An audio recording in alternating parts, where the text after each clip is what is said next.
and primitive continent, but he sought to tell the African people's lens. In 1958, Achebe's groundbreaking novel Things Fall Apart shattered colonial narratives through the tragic story of Okonkwo, an Igbo warrior. Achebe illuminated the complexities of African culture and the devastating effects of European colonization. Things Fall Apart became more than just a novel. It became a symbol of African resistance against the oppressive narratives of colonialism. Achebe was not just a writer, he was a passionate advocate for African self-determination, and his political activism made him a critical voice in the post-colonial era. Even after a life marked by personal and political struggles, including a car accident that left him partially paralyzed, Achebe continued to inspire. He taught at Bard College and later Brown University, where his influence reached new generations of writers and thinkers. He was married to Christiana Chinwe Okoli and they had 4 children. Sadly, he died in March 2013 at the age of 82. Chinua Achebe's legacy endures in his novels, his essays, and in the countless voices of African writers who follow in his footsteps. He gave us a voice, a story, and a vision of Africa that is ours to share.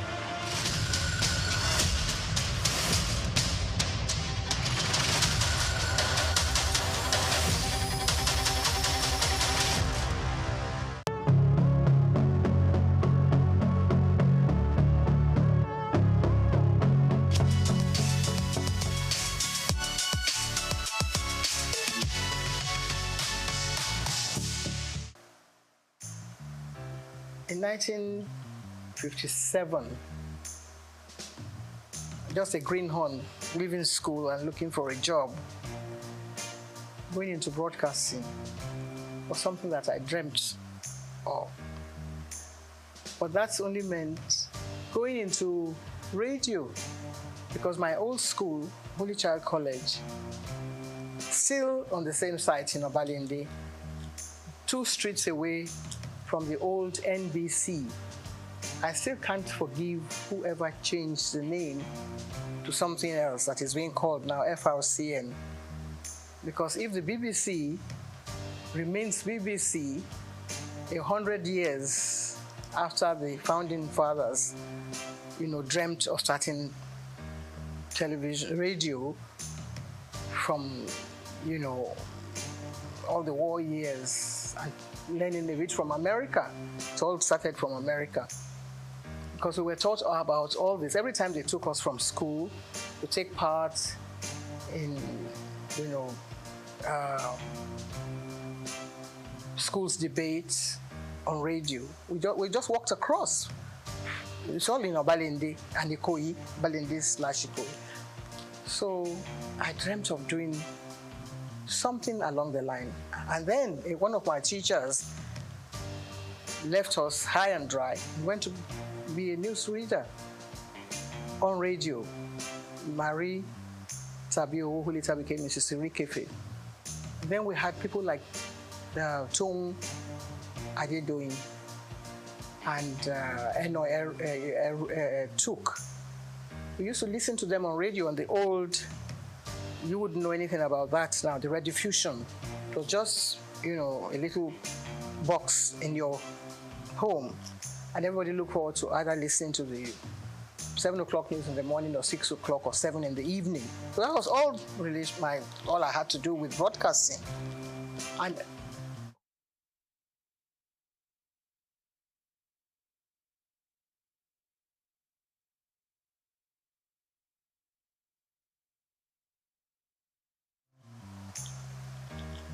but one had been bitten by the bug then. So, and only God knows where whatever dream you had was going to lead to. We read poetry, we did.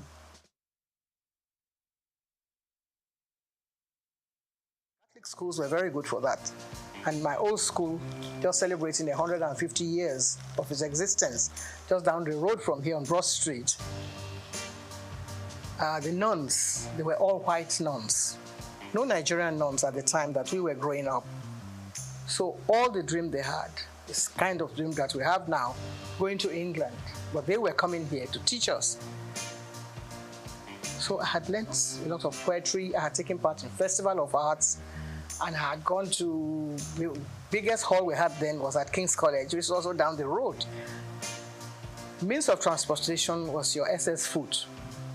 No BRT, no bicycles or whatever. So we did it all just walking around and learning from our teachers. And of course, our mentors were the nuns, like I said.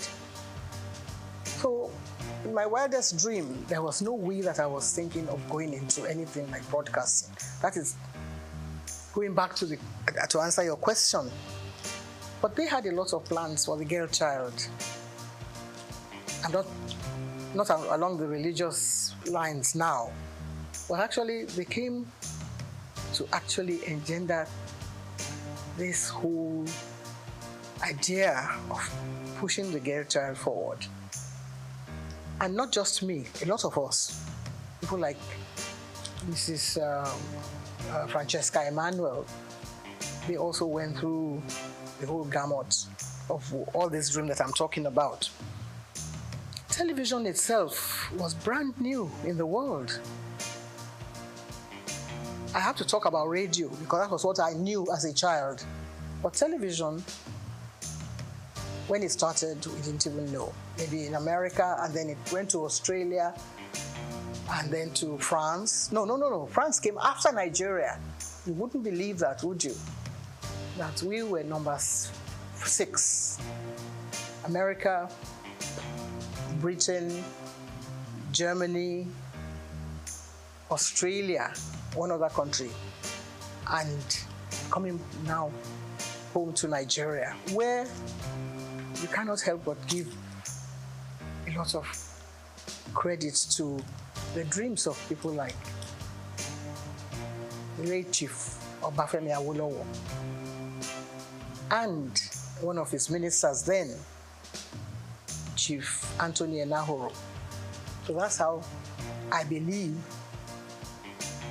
this whole package was placed on their laps and sold to Nigeria, to the Western Nigeria government. On the radar were lots of other people like me who had dreams about becoming Miss Nigeria. So maybe that will now give you a little background about how I took part in the Miss Nigeria pageant, Western Nigeria, and I became Miss Western Nigeria. Somebody must have fine-tuned some little knot somewhere and said, okay, you probably might be able to deliver. Because you are being interviewed when you go before the panel of judges, and somebody must have said, okay, that's a good material, you can come and take part in this. Before then, we had other people, Anike Agbaje Williams, Oliola Sokwe, who were working on radio. My dream was to work in radio, but then I missed that. And I was nursing, that dream of still going to radio. Never knew what television was all about. So maybe that answers your question, I'm not sure. But I took part in the Miss Western Nigeria pageant and I won. Took part in the Miss Nigeria contest and came second. So that meant that I didn't win. And if one of the, maybe the prize was to go on TV, it wasn't even there. It wasn't written into the, program that whoever did this, but the person was going to go to England. And so Helena Yemeluna, who won that contest, went to London and fulfilled her own dream. But I was still biting my nails, waiting for when I'll be able to get a job. There were other things that girls could do. You could be a nurse, you could be a teacher, you could be an assistant, a dental assistant. All those were things that young ladies can, fulfill their dreams along those lines. They're still there. You still have young ladies. Mrs. Muritala Muhammad, the first time I met her, she was a dental assistant.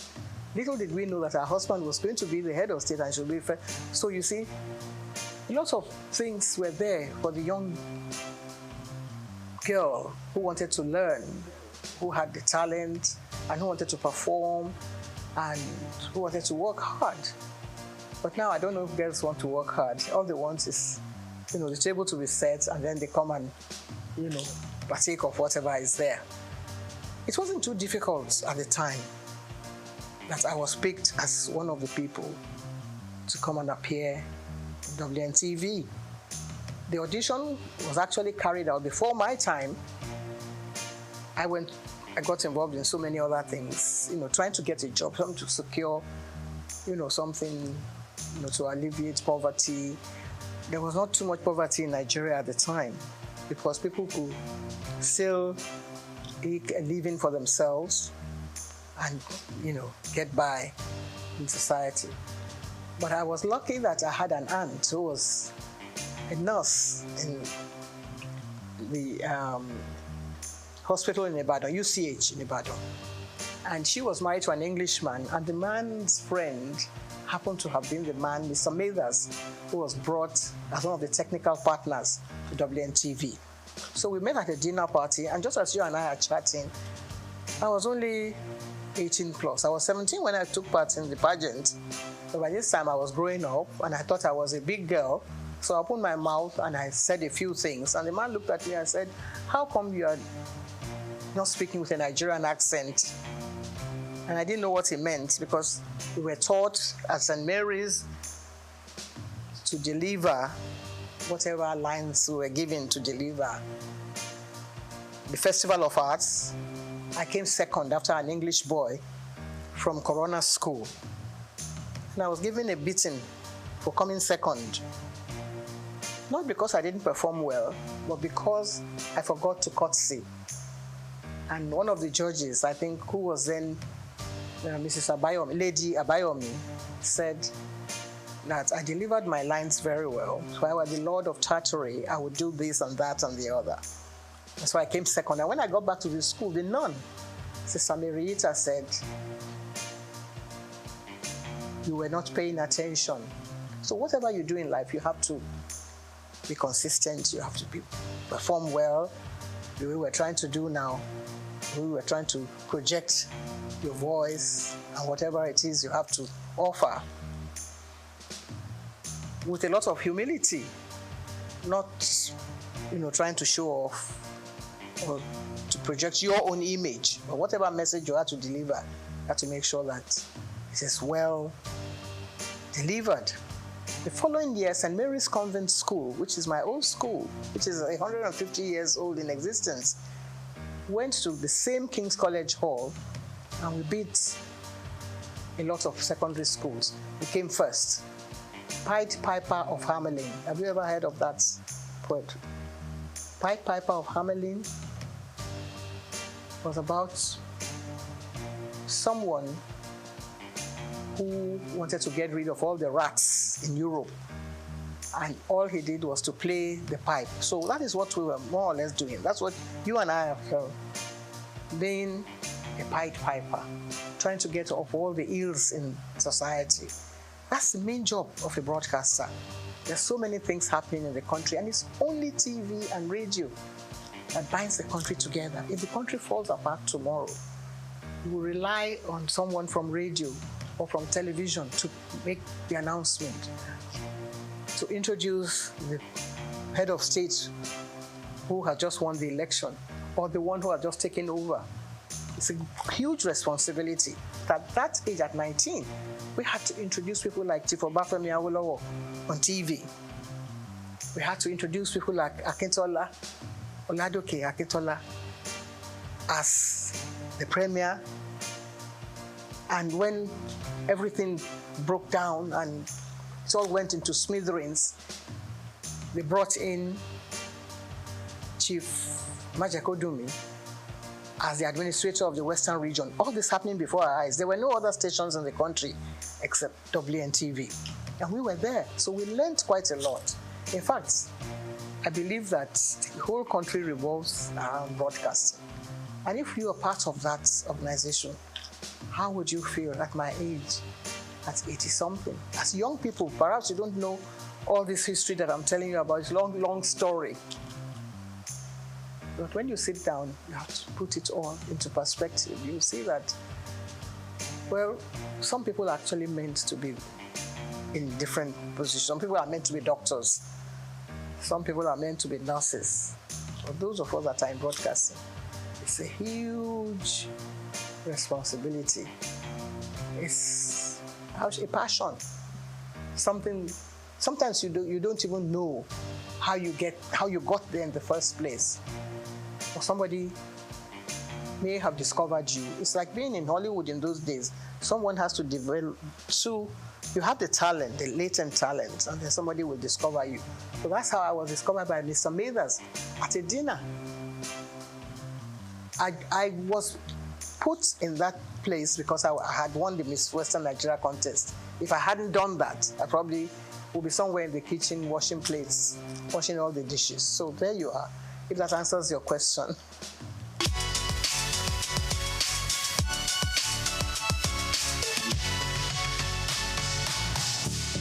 Well, there's no one that actually picks someone and puts you plonk without...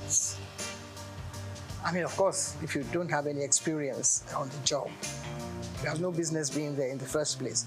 But if I had taken part in firefighter of Hamelin Towns in Brunswick, I was only 13. By a famous Hanover City, I was speaking like an English person. When I was only a Nigerian, little girl, being nurtured, by my mother, who was a seamstress. How would you ever get there? But you already have that background, that solid background on the rock, as it were. So, by the time I was ready to go on TV, I had learnt from all the other, people that I mentioned their names earlier, like Anike Agbaje Williams. And I wouldn't say it was easy, because you always have that, butterfly fluttering in front of the camera or wherever.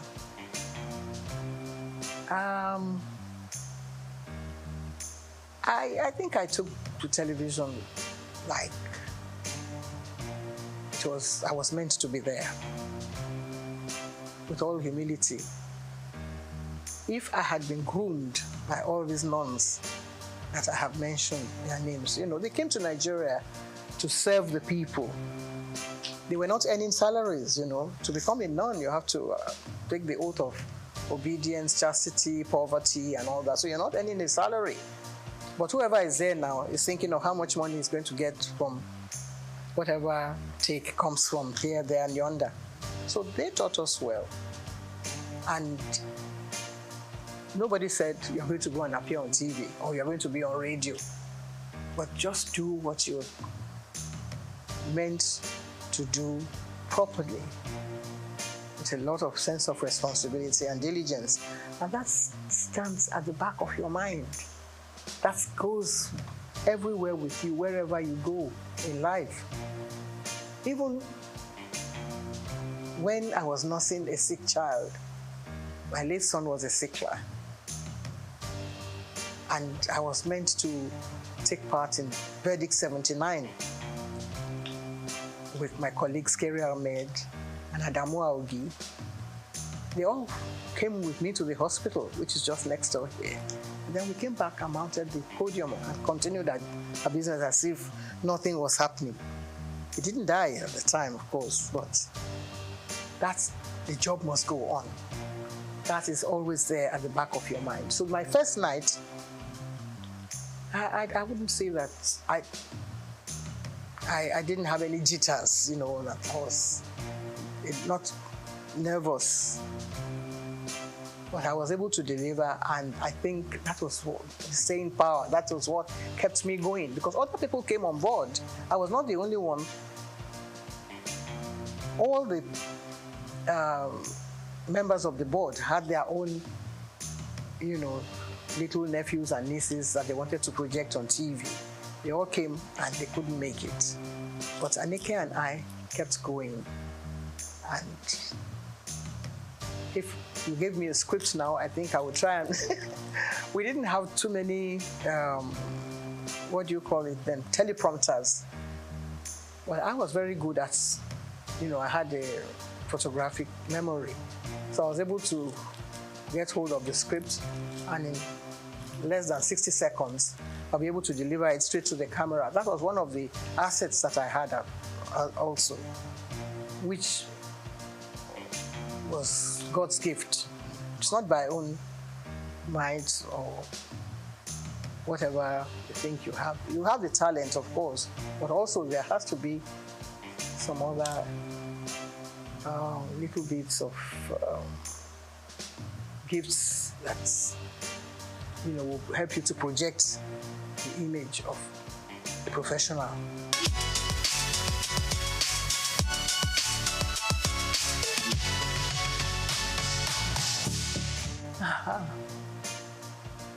A lot of controversy. There is hardly any TV, radio, movie personality that can scale through that without any, because people are watching, people are trying to find their own little, bits of criticism here, there, and yonder. You can't be a goodie, 2 shoots without,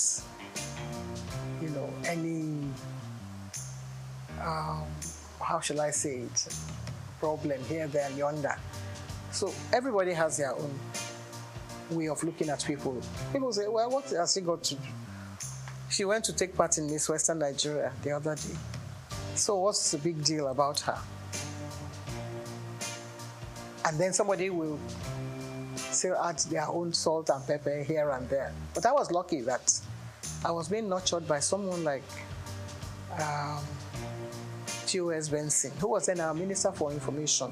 And he felt that, everything should not stop here. There were things happening in America.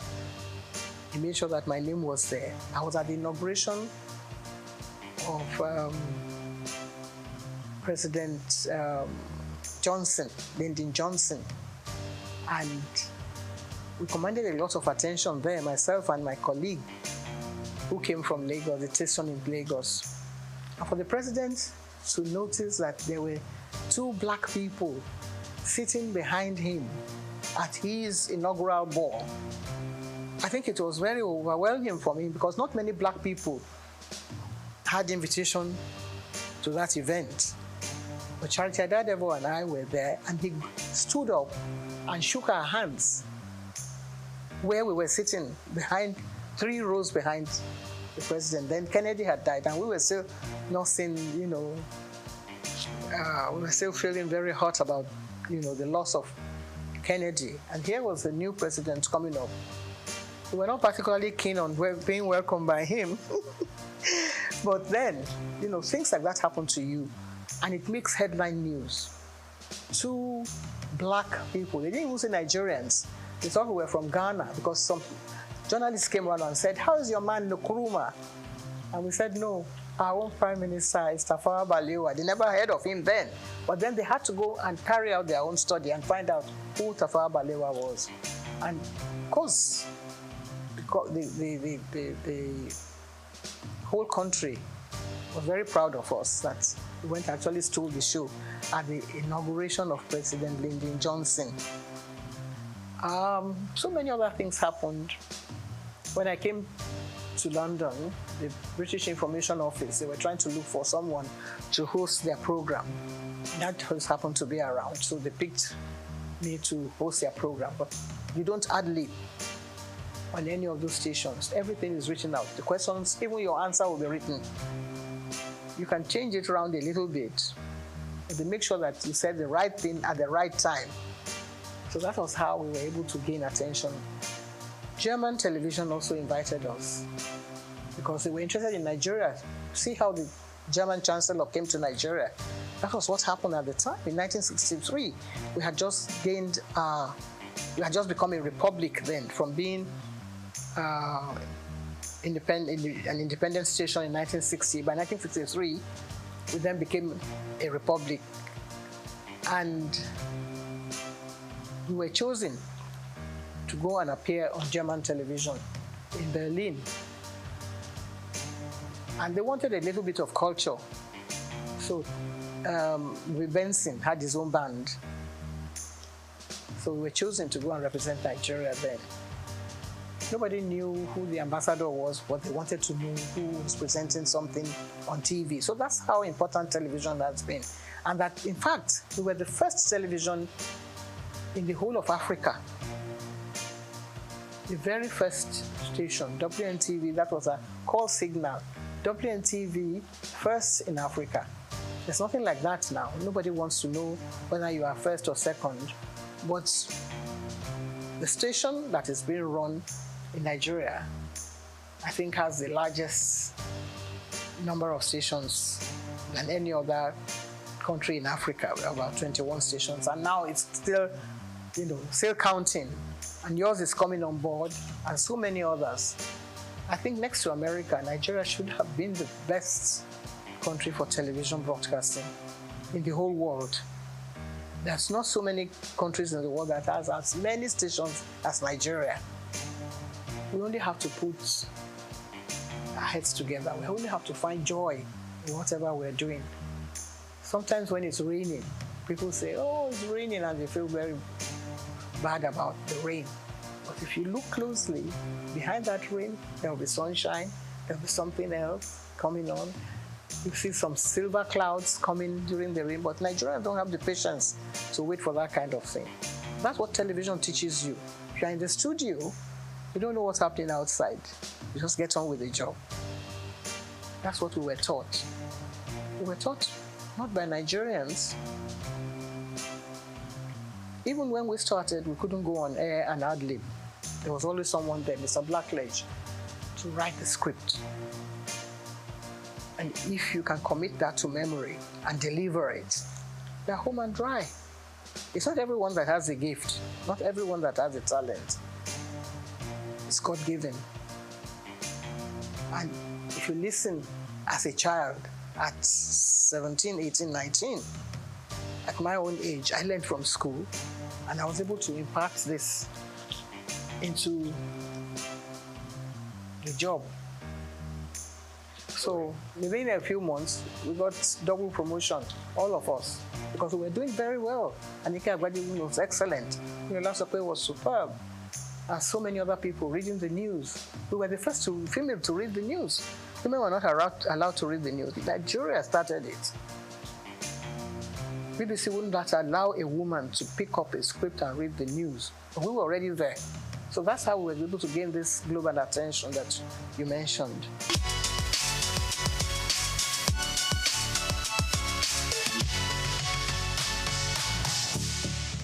It's not easy. It's not easy. Like I said, when we were taught by, not by Nigerians. But somebody came along the line and said, we don't have to speak like English people. You can just carry on and use your own parochial background. If you are a Roboman, you can speak English the way you like. That was his own idea. Because he didn't believe in us doing all this la-di-da and trying to, say things the proper way. But that watered down the standards a bit. Because then everybody, maybe he had a relation who wanted to appear on TV, and he wasn't allowed to because he couldn't speak like Ikena Ndagoba or Bodelalade and things like that, or Friday Fude or Mike Nahuru.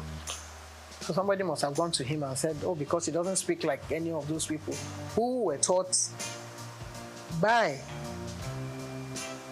foreign teachers, people who had learned, people who knew what a DJ. We had a Bible then that you had to pronounce your words correctly. So he came and said, now that I'm DG, I'm not going to tolerate all this your English way of speaking. And some other people, of course, that watered down the standards. That's not our making. We were still ready to continue the way we were doing, but then they pushed us to the background. But there were others who were able to perform well. Ruth Benamesia, Opia, Sienna Weber, and of course Bimbo Oloyede, who was born in England. If you already employed those people to deliver the goods and to present your programs, you're not going to sack all of them because they speak with English accent. I don't see how that can be an offense. Cannot be, guilty of speaking English well, like the English people. But they just brought out other people.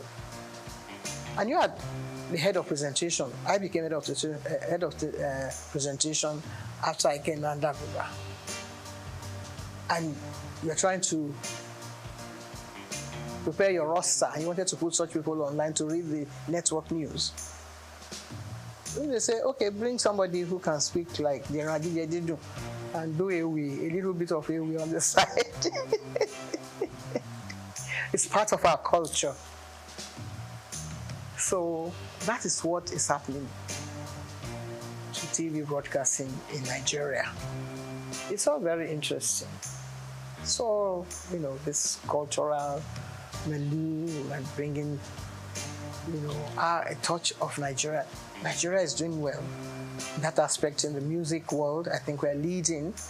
Some of us who grew up on Handel's Messiah and Mozart, we have to sort of put our hands behind our back now and watch, all the way things have turned around, and Nigerian music is doing well. Afrobeat is reigning everywhere in the world. So really you can't find faults with that. So when they watch a bit of Fela and his children and all his grandchildren doing well, then listen to the channels on TV, you have to take what you get from there as well.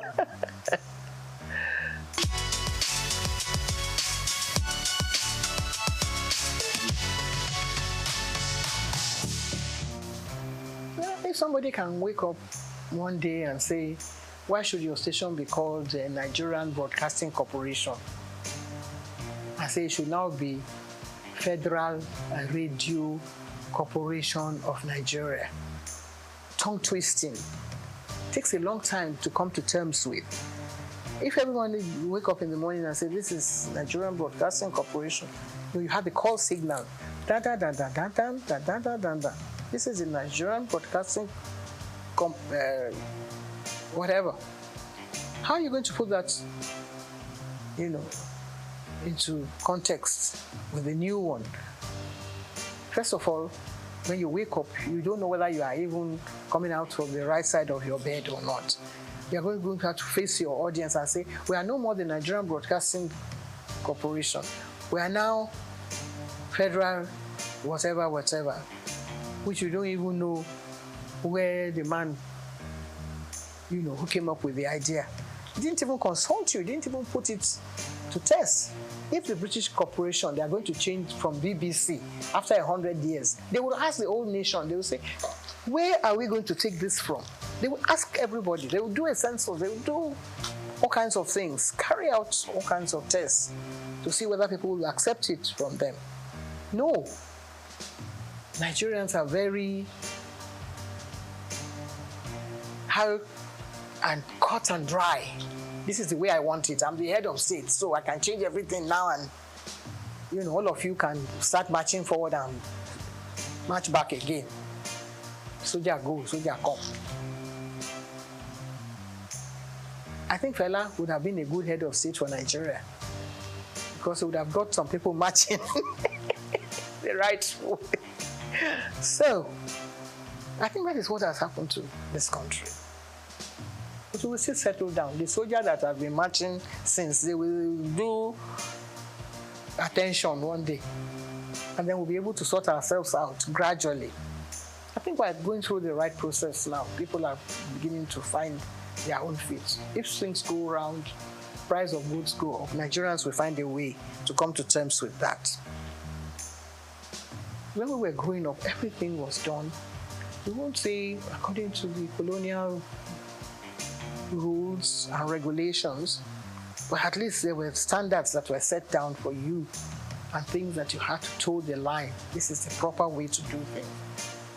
But if somebody says, no, let's turn around and turn it upside down.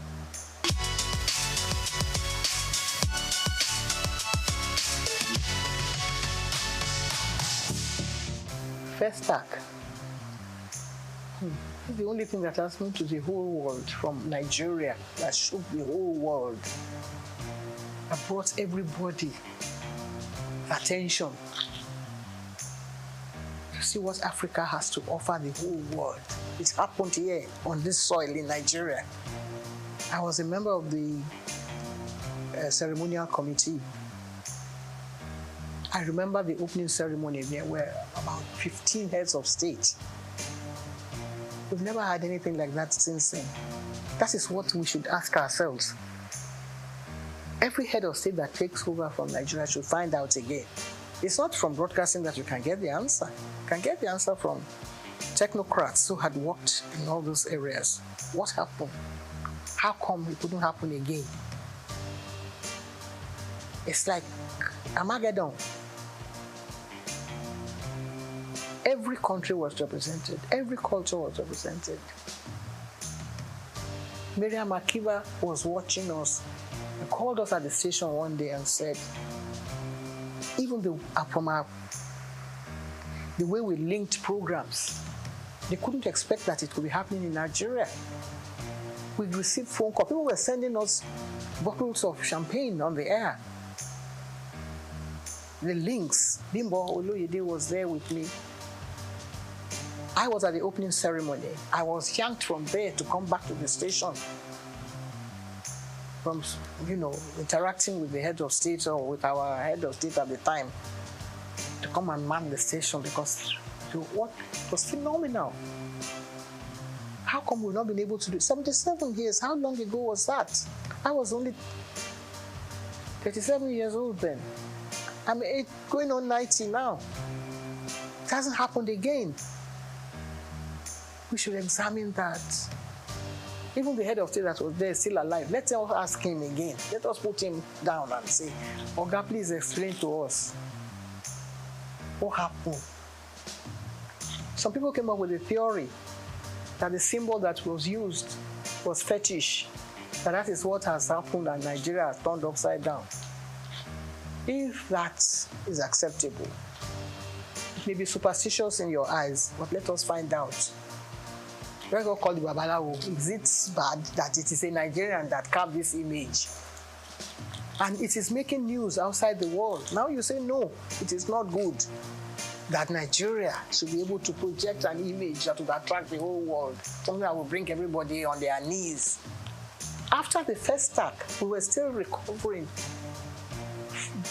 just bathing in the glory of first SOUQ. What's this artist, the blind one, who was not part of it, who didn't believe in it? He came and had his own first SOUQ, all on his own, from America. Stevie Wonder, he came with his own team. We had to mount all the cameras back in the studio for him. He had his own 7-day festival here in Nigeria.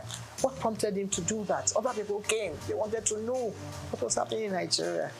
What has happened? We couldn't have another festival since then. What do you think went wrong? Why did it? Nothing went wrong. Everything went so well that people wanted to destroy our own Nigerian people. Wanted to destroy the glory that's this whole thing that emanated from it. It hit the whole world. People are asking, when you go to Britain, you say, what happened? Why aren't you having? I had a friend who was head of the, he was from the British Guyana, a black guy. He was friends with everybody. He knew all Nigerians. Said, what happened? When are you going to have another festa? Professor Ian Hall, he keeps asking me. Even if we can't have it because it was very expensive. Anyway, Nigeria had all the money. Even though we had a coup after, it was first of all the brainchild of Gawan. And then Muritala came on board. Muritala was killed. But in spite of that, they couldn't kill that dream of having a festac in Nigeria. If we are able to bring out all those programs again, I think we'll be able to answer those questions. I'm still alive.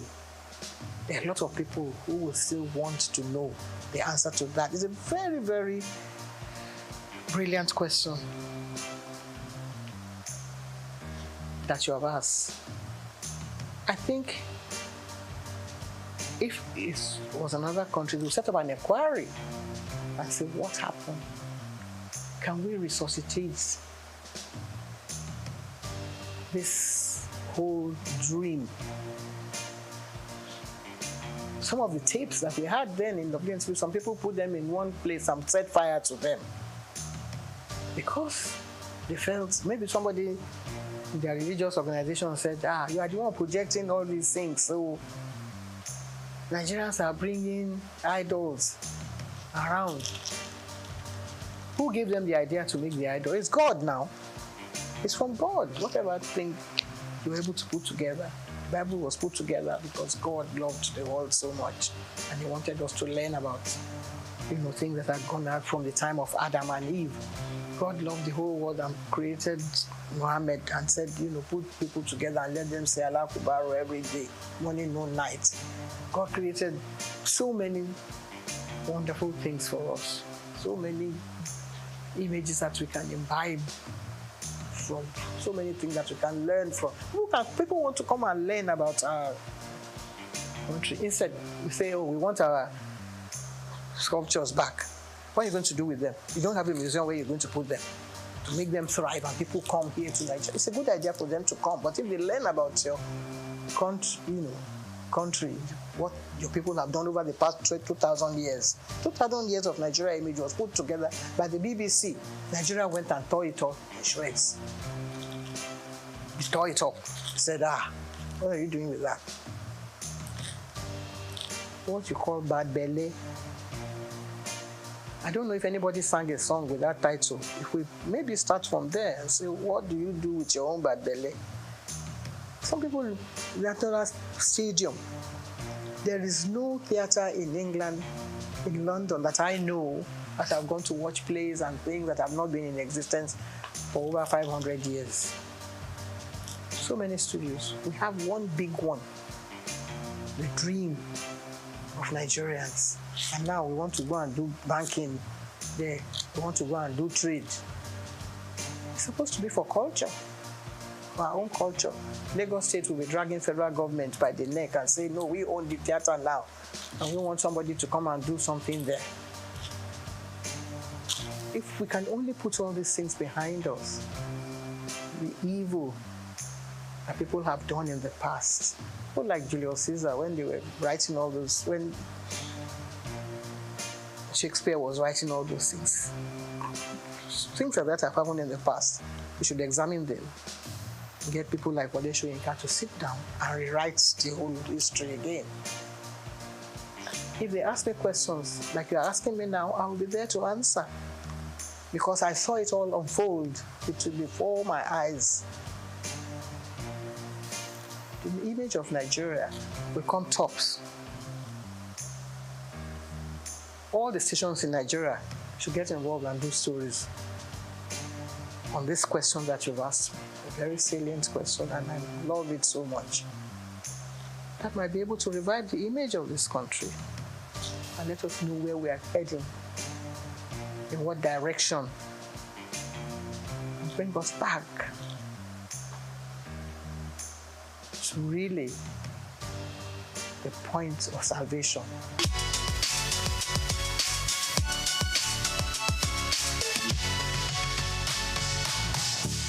Well, I haven't seen it. I must have mentioned it somewhere, I think on one of the channels.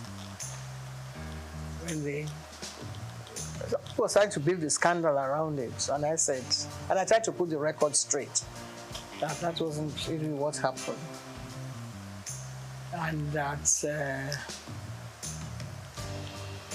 it was from, I think it was from a book that was written by one of the wives that said that I was party to his breakdown of their marriage.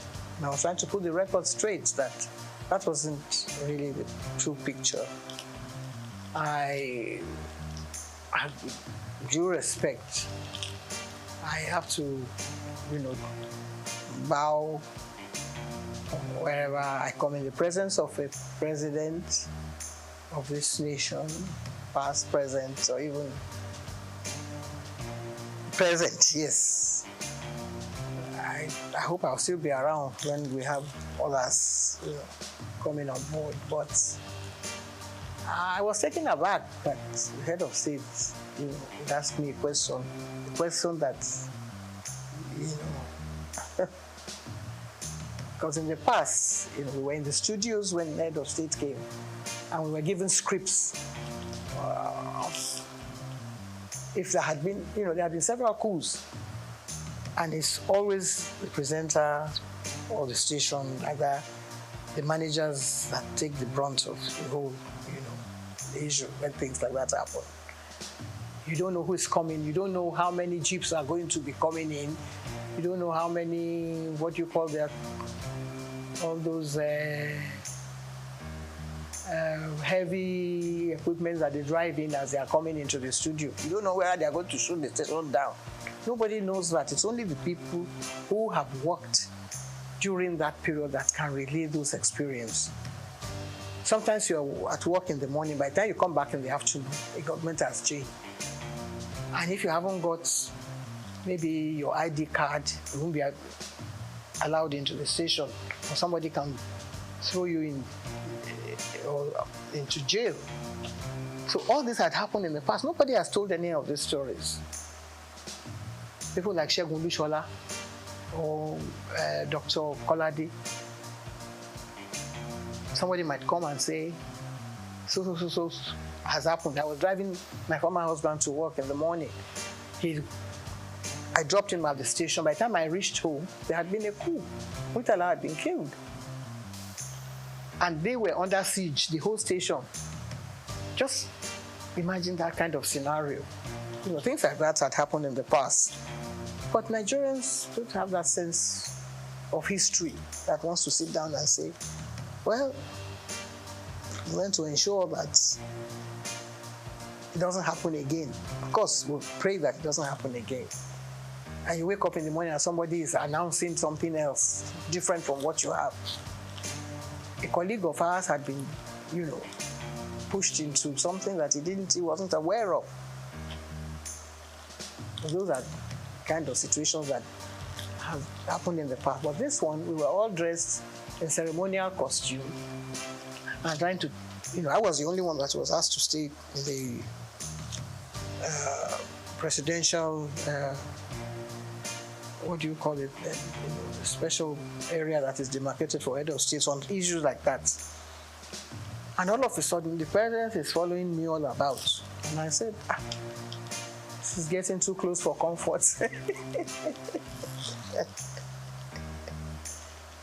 And I said, what's your name again? I said, my name is Julie Coker. I was trying to play innocent, that I didn't know what was happening. He said, hey, how much did this your dress cost? Can I have, sorry, sir. I don't think I'm the proper person to answer that question, sir. Yeah, you don't have answer.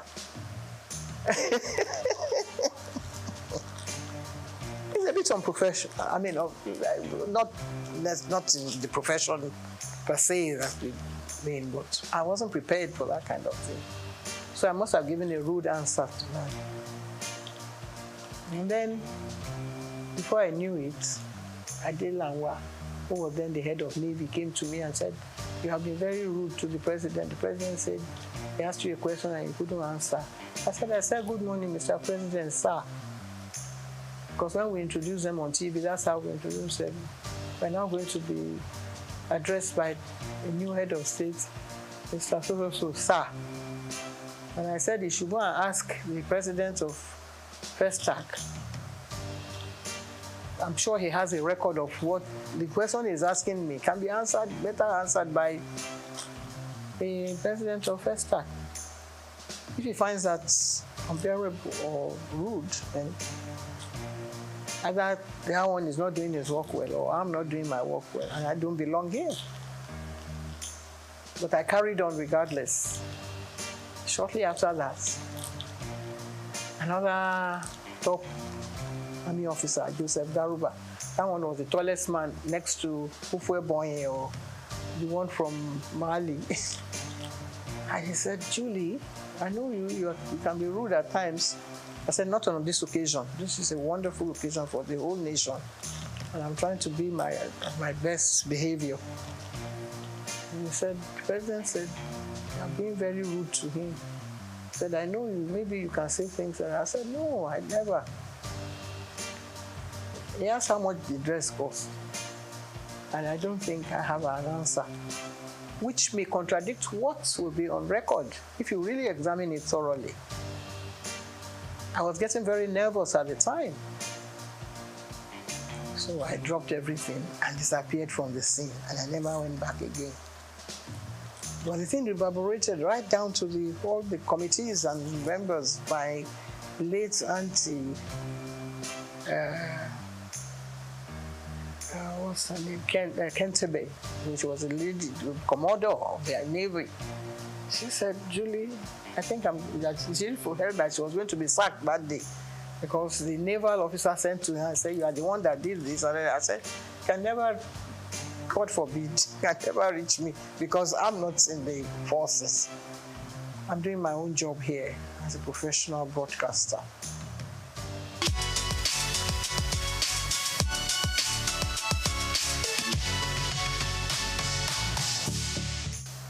Well, I think it has reached a stage now where whatever you say might be taken against you because there are so many people going to court now and people sent to jail, but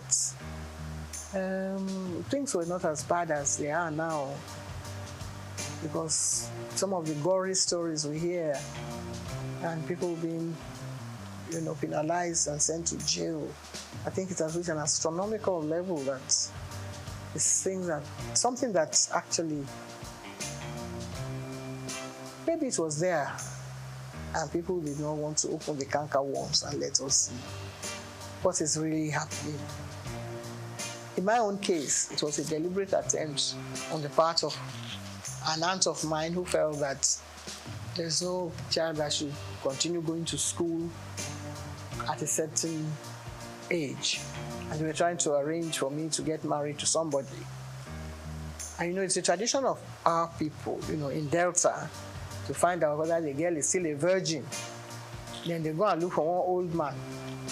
It's not this, the one that is happening is child abuse now. I don't know what to call that one. There are other cases too of children being sold into, prostitution and apply this a trade that by some madams, which is not really acceptable. But there are other areas that maybe some parents cannot pay for their children's school fees, so they send them, into child labor or whatever. I think every child should be given a chance to have, proper education. If Awolowo can start free and fair education to children, whether all genders, boys and girls, see what the results that have come out of that. But in some other parts of Nigeria, they believe that that it's not acceptable in their religion, and so they still keep the children down and send them into early marriage. And a lot of people have dealt, people like Dr. Simi Johnson, they were in the front of that vanguard to liberate the children who have been kept, into further at age 13, and when they have children, they are not able, either they die, premature deaths from, being too early to go into pregnancies and have the children properly, and things like those different stages. It's a very serious issue that actually I think has been well looked into, not by the United Nations or by, but Nigerian government itself should look at it more, more serious terms and try to find how to deal with it. But there's something that happened in some homes, which is now coming out now, which in the past, members of the family would not allow maybe a woman that is a victim. The child is a victim, but there are other, things that sort of trigger down the line, like a wife, for instance, who is watching her husband, trying to abuse children that are under their care. And the children definitely cannot, rise to the level that a child who is being abused at an early stage cannot continue with her education. So I have been involved in issues like that because I was affected as a 13-year-old when an aunt of mine felt that I should stop going to school. But I was rescued by another aunt. So I was lucky at the time. Not many people have been able to, get through all this kind of trauma. I was lucky that just at the time, the man was busy talking to some other people, and it's like somebody being kidnapped and another person coming to your rescue. So I was lucky at my own, to escape that unscathed and get on with my life. If I hadn't gone through, maybe I would have been having 13 children. It's good to have children so that the population will multiply. But then you have to make sure that the children are able to, get on with their education. And when you educate that child, you're able to look after other children. I've raised so many children in the process, because I was able to earn enough money to take care of members of my family. And that is what everybody should sort of, try and rise up to that challenge.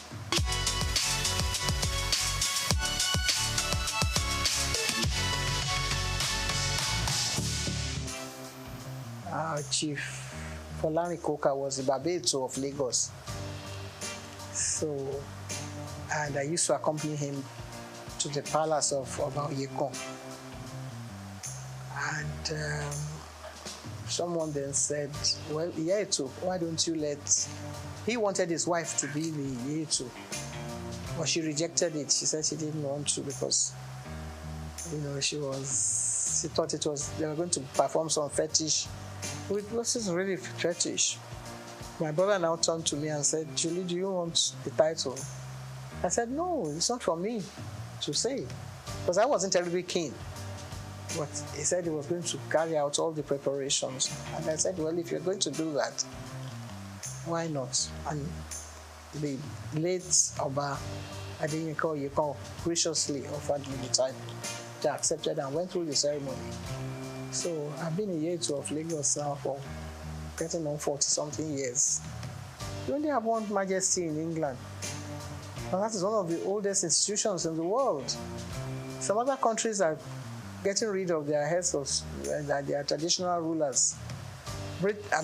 France doesn't have one, for instance.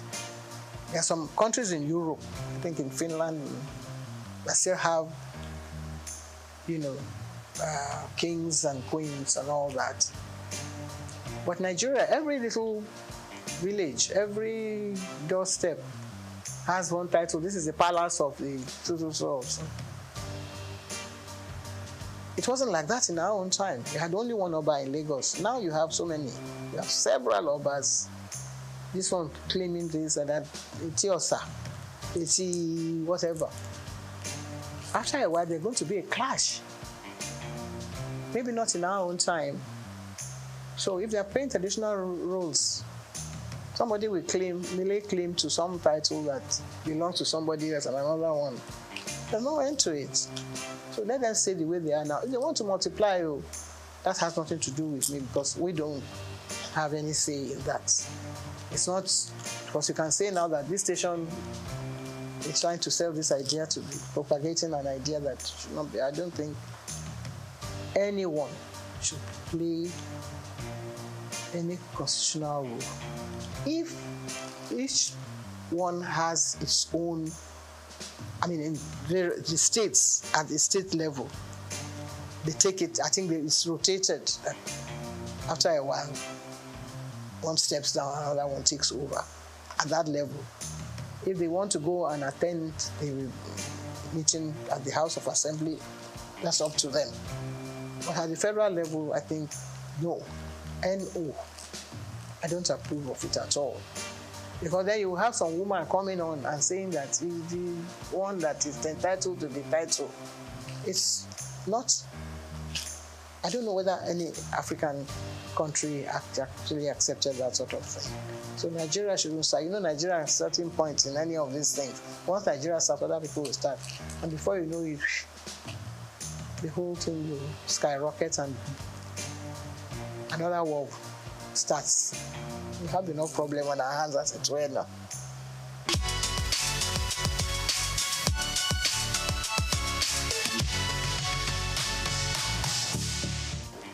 No, we are lagging behind.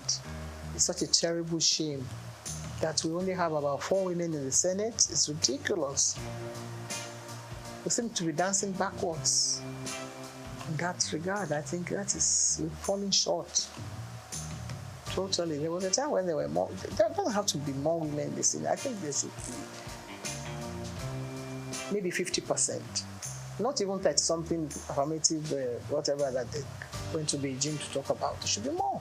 There should be more women participating in politics. I don't know whether it's because. No. I don't want. I just believe that we should have more women in politics. Because women are more sensible. Women are glamorous, they come out looking beautiful, but their contribution to national issues, I think, more. Look at a man who went to beat up somebody in the house, and he says he's a hero. Hero of where? That kind of man should not be allowed to even come and address the press. Maybe the press find it funny, humorous to feature somebody like that. There's no woman that will come on TV and speak like that. If you examine every single one of the men, they all have different issues. Some of them have issues about wives and men and things that they have been doing, or they are corrupt and they have been taking money, dipping their hands into different coffers. No woman would do that. I think women are more, serious-minded, and they address issues the way they should be addressed, and they will take more care of issues that affect the nation, girl-child issues, health issues. The men don't even care about health issues. They don't even want to know what's happening. The men even wear bigger agbadas than when they are going to the house. First of all, they should cut down on the amount of clothing that some of them wear. They spend more time thinking of their image, how they're going to appear. Since television has now gone into the chambers, you find that they spend more time, on things like that. And it's ridiculous. We watch other countries, the way their parliamentary issues are being addressed. We're not learning anything from that. We shouldn't be learning from them. They should be coming to learn from us if we're doing the things we're supposed to be doing properly. But if women are really at the forefront of all this, I'm sure that they will be able to calm all those hot issues that erupt sometimes in the houses.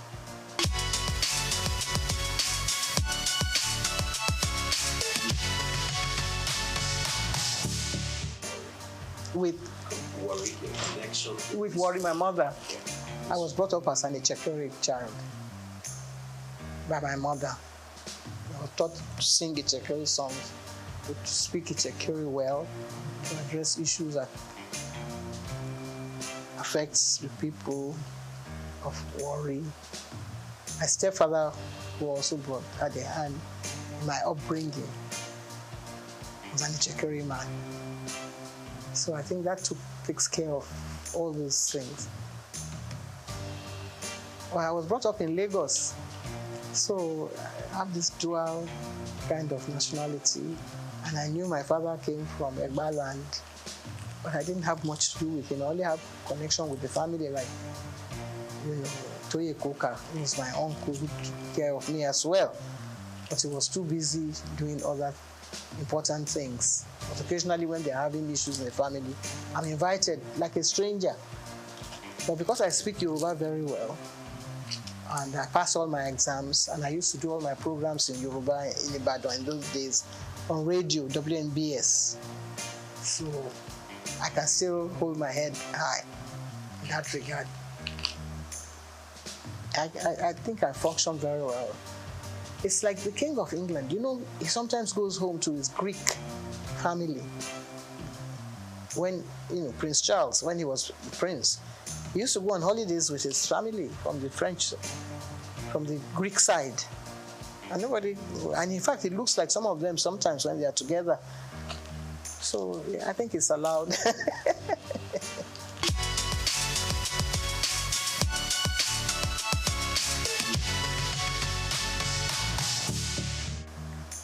Well, one of the first one, my 40 years in TV, which is actually showcasing all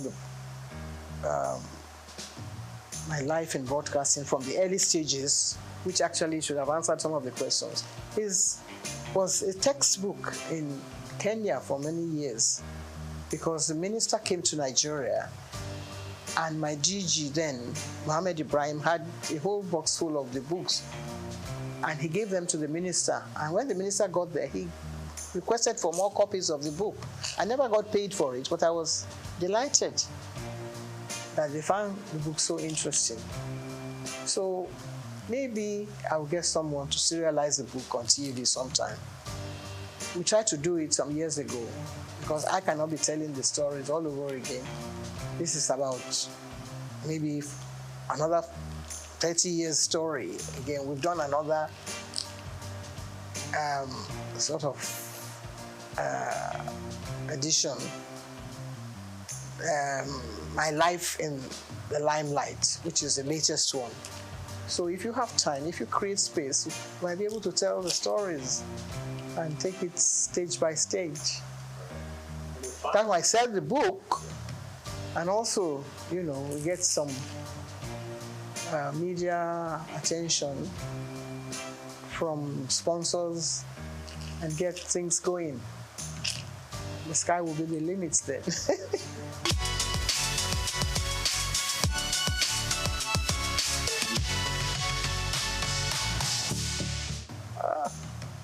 Well, eat well. Eat the right food, type of food. Eat Echekeri pepper soup, or anybody else who's cooking pepper soup now, because then you don't have too much oil. I think that damages certain things in the tissues. And if you want to avoid having cancer, there's nobody in my family that has ever died of cancer because of the type of food we eat. So get someone, to prepare. There was a time when Echekeri food was being prepared in the museum, and people used to go there to collect the ingredients and the menu, and people live well. So people are eating Chinese food, which is good. It's healthy, and lots of vegetables. I recommend that for people. I'm not saying that very good health, but I still walk about on crutches. I don't know, my knees are not functioning very well. But still, if you say you paid me compliments, I accept it. Thank you very much indeed.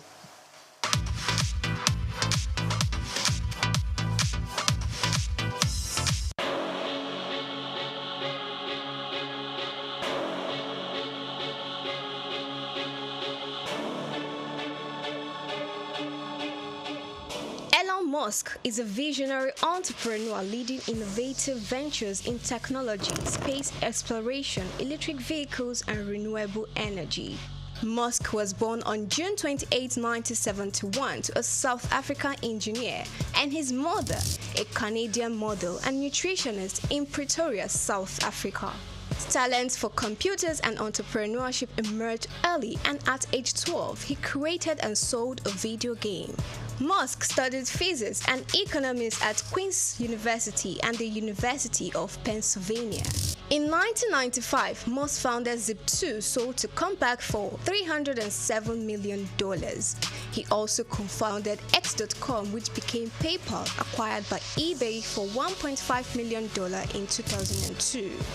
Driven by a vision for humanity's multiplanetary future, Musk founded SpaceX in 2002, developing affordable rockets to support International Space Station mission and NASA's Artemis program. He became a major investor in Tesla 2004, launching electric vehicles like Roadster, Model X, and Model 3. Tesla unveiled the Cybertruck, beginning deliveries in 2023. Musk acquired X, formerly known as Twitter, in 2022, aiming to enhance future and transparency.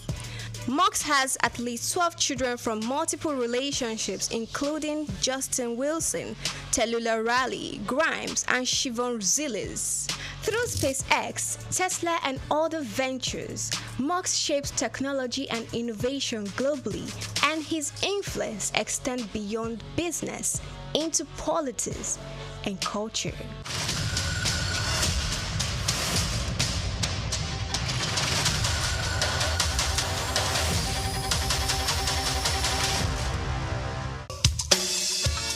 Fellow Nigerians, did you know that constituency and executive projects in your communities are not gifts from your legislators?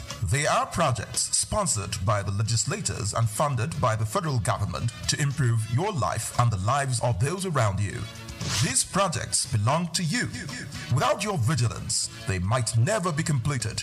Don't allow them to fade away into unfulfilled promises.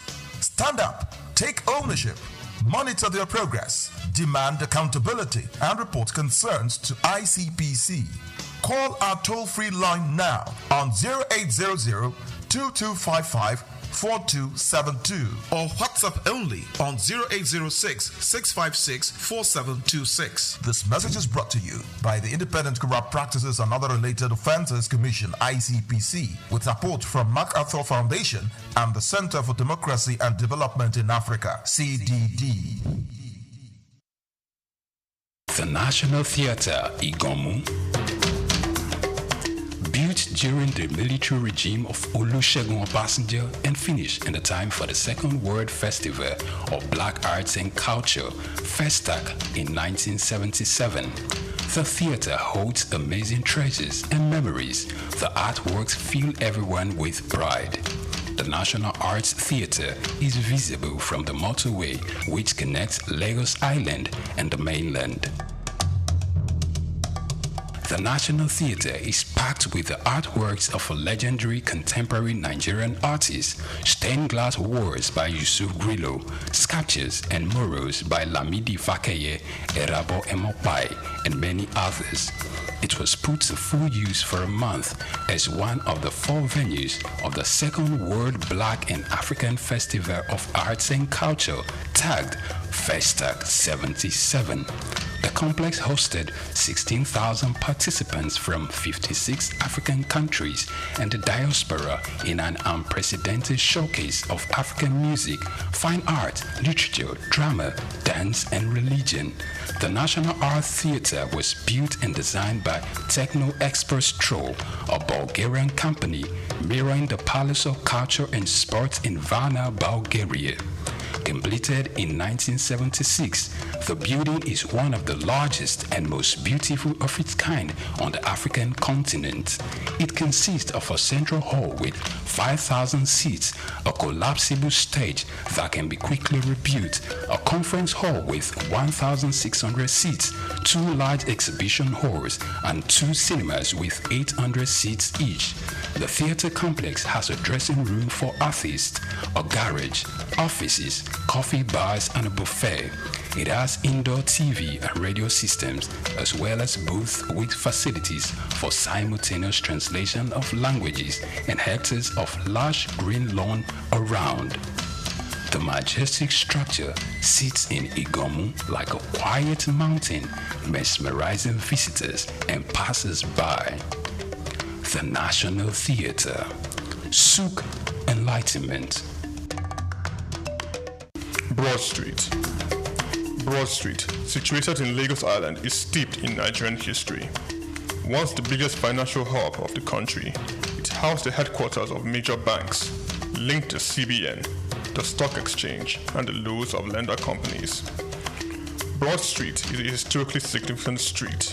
It has played a central role in the development of Lagos and history, an important commercial and administrative center for the British colonial authorities. It was also a home to some of the city's earliest modern buildings. Broad Street was a residential area in the pre-colonial era. With the British came the Methodist Boys High School in 1878 and the Broad Street Prison in 1882, renamed Freedom Park. The General Hospital, which was a British military hospital, was built in 1893, being the first general hospital in Nigeria. The old British Secretariat building, which is now the Federal Ministry of Justice, was built in 1906. Broad Street has seen a full turn into modern commercial office blocks, complexes, skyscrapers, and markets from the outer marina through Akpombo early into the Adeniji-Adele Road. Broad Street is one of the busiest streets in Nigeria on weekdays, where commercial activities take place day and night. From modern buildings to ancient structures, this street gives one a raw dose of life in Lagos. Broad Street is often referred to as Lagos Financial District.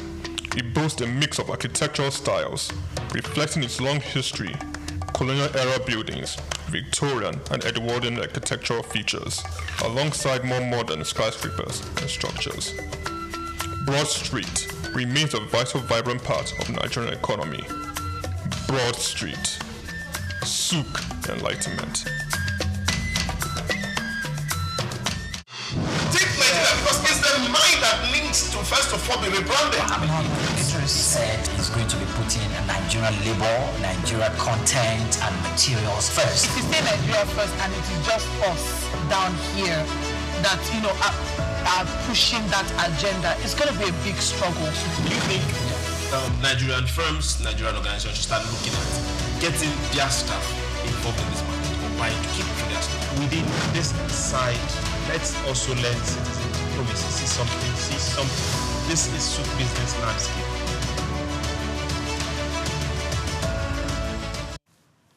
Hello, good morning and welcome to your regular breakfast show. This is SBL. So add the hashtag in front of it. My name is Chooks, John Rogers Chooks. Today we'll be looking at what we've talked about on this table barely 2 weeks ago. We asked ourselves those major questions. It's as if the government has a particular aid that is just stationed watching us. And when we are done, they take up our policy and formulate it into something that is profitable to all. Banking systems, fintechs, all those microfinance banks that have gone digital. Now CBN is saying, we are going to make them national. Let's make it official. We'll talk about that on this table. We'll also tell you what's happening, Dangote and pump price. Now, I know most people don't want to hear this, but hey, there has been an addition to pump price. It's no longer this. Says 699 at gantry price from Dangote. It has increased. So hey, we also get to talk about it. So there are several things we'll talk about today. But hey, I have the people you always want to see on this side of the divide, and we are ready to talk. Are you? Go on all our social media platforms, all of it. Look for SOUQ News Television. Follow us. Engage. And most importantly, share. Let more people get involved. Let's shape society. I have the beautiful lady here. You last saw her last week, but this is another beautiful week, and she's coming with a personality to make you understand and engage you in the stories today. Swift, good morning. Good morning, Mr. Chooks. How are you doing? I'm fine, thank you. Good morning, Nigeria. Good morning, Africa. Good morning, world. They say that if you don't like the road you are walking, then you should determine to pave yourself another one. And today, how do we pave the road and make it better? By sharing you the best business stories and business ideas and talking and communicating. My name is Swift Aderito. Let's get ready to have a good time on the show. You're welcome. The knight himself is also here. Olumide, good morning. Good morning, Chooks. Good morning, Swift. Good morning, global leaders. Good morning, board directors, farmers, traders, and everyday citizen. I'm Olumide Shukwaya. Yes, Nigeria is rolling. Now let's get straight to it. Banking licensing. The Central Bank of Nigeria has upgraded fintechs and microfinance bank licensing to national status. You heard that. Central Bank has upgraded the licenses of selected fintechs, companies, and microfinance banks with nationwide operations to national status. Mr. Yemi Shulaja, Director of Other Financial Institutions Supervision Department at the CBN, disclosed the development during the annual conference of the Committee of Heads of Banks Operation in Lagos. The upgrade aligns licensing structures with the actual operational footprint of fintechs and microfinance banks, whose services now span across Nigeria. Regulators said the move ensures proper oversight, strengthens compliance, and enhances financial system stability.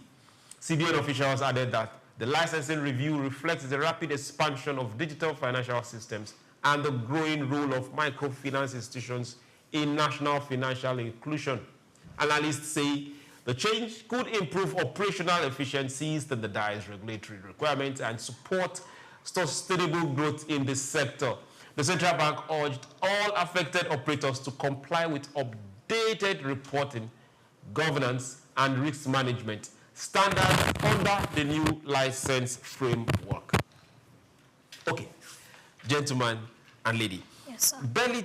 It's not up to 2 weeks ago, we brought this issue on this table. We're looking at microfinance banks and the financial technology companies. Yes. And we asked ourselves this particular question. Are we still going to look at them as microfinance banks? Seeing as we speak right now, that technology has given them the impetus to be nationalistic. Yes. And I remember very well, Swift was saying, as we speak, they are no longer microfinance banks again. Mm-hmm. She was even looking at their capitalization and all that. We're now asking ourselves, okay, what exactly are the major bodies waiting for to they are operating in that space already? Yes. This is where we are. Swift, let's start with you. Okay. Now that they've done this, is it better late or yes, they've done it? Okay, so the good thing about this is they have upgraded them from the KYC. That's just know your customer. CBN, one of the things they said they have realized that they are actually all over Nigeria. So why restrict them to regional when they're already national? They have been operating as a national bank. So for example, the 3 major banks that we saw being upgraded, Moneypoint, Opay, and Kuda. And so we know that these people, the kind of monies they control, when the CBN first gave them smaller licenses, they were brought in as people that would hold on to monies that the normal banks were not getting. So they were taking over the Ajo space, basically. But right now can you help us and let those that don't know what Ajo is? Thrift. Ajo is thrift, where you gather money together, collections, market women, small madams in the house, up and down, carpenters, these people that were afraid to go to a bank and actually open a regular account. But right now, we saw these fintechs come in and they came in strong. They didn't just open accounts, they now were able to get the people's trust. We now saw people withdrawing money from their regular banks, Big 10, to the fintechs. We also saw CBN come down very hard on them throughout last year. You had to have your NIN, you had to have a lot of clearances because at a stage, it was noticed that they were being used for fraudulent activities. Now CBN is now saying, look, we now notice that you have been playing in the big leagues, you are big, you are worth it. And so they are now bringing them officially to the big league. But their challenge is they have increased their capitalization from 2 billion to 5 billion, which is a lot of money. And they have also told them that you must have physical branches, more than one in some states. My fear is that with the physical branches will come money, maintenance of ATM, maintenance of staff, running around cost, electricity and all that. I know that at least, I think Opay started building their own headquarters like last year. They should be done by now, almost done. I don't know about Moneypoint and Kuda. we are looking at it. We are happy about it, but my fear, like I said, is the small monies, those little, no charges up and down. I think they are going to start to come in, because if they are going to build offices, or they must rent offices all over Nigeria, 2-3 offices, that's running cost. So that's my take. Okay, and let's be able to run away from swift fears. But before we get to the night, just give us a few minutes. We'll be right back. We need to contact CBN and get back to you. We're going to a very short break. Don't go anywhere. Take Nigeria because it's the mind that needs to first of all be rebranded.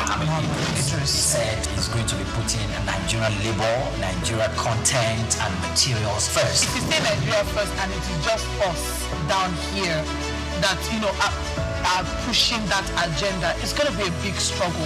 Do you think Nigerian firms, Nigerian organizations should start looking at getting their staff involved in this market, or buying to keep their staff? Within this side, let's also learn citizen diplomacy. See something. This is SOUQ business landscape.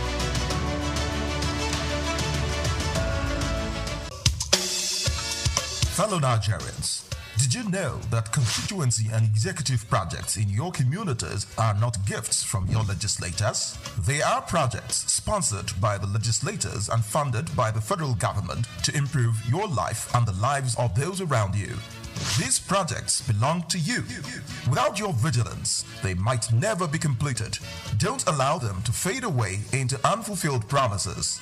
Stand up, take ownership, monitor their progress, demand accountability, and report concerns to ICPC.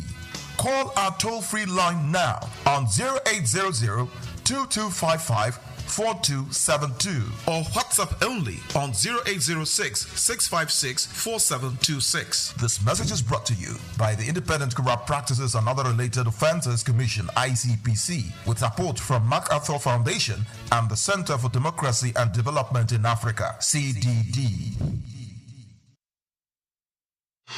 Take Nigeria because it's the mind that needs to first of all be rebranded. Idris said he's going to be putting Nigerian labor, Nigeria content and materials first. If you say Nigeria first and it is just us down here that, you know, are pushing that agenda, it's going to be a big struggle. Do you think Nigerian firms, Nigerian organizations should start looking at getting their staff involved in this market, or buying to keep their staff? Within this side, let's also learn citizen diplomacy. See something. This is SOUQ business landscape.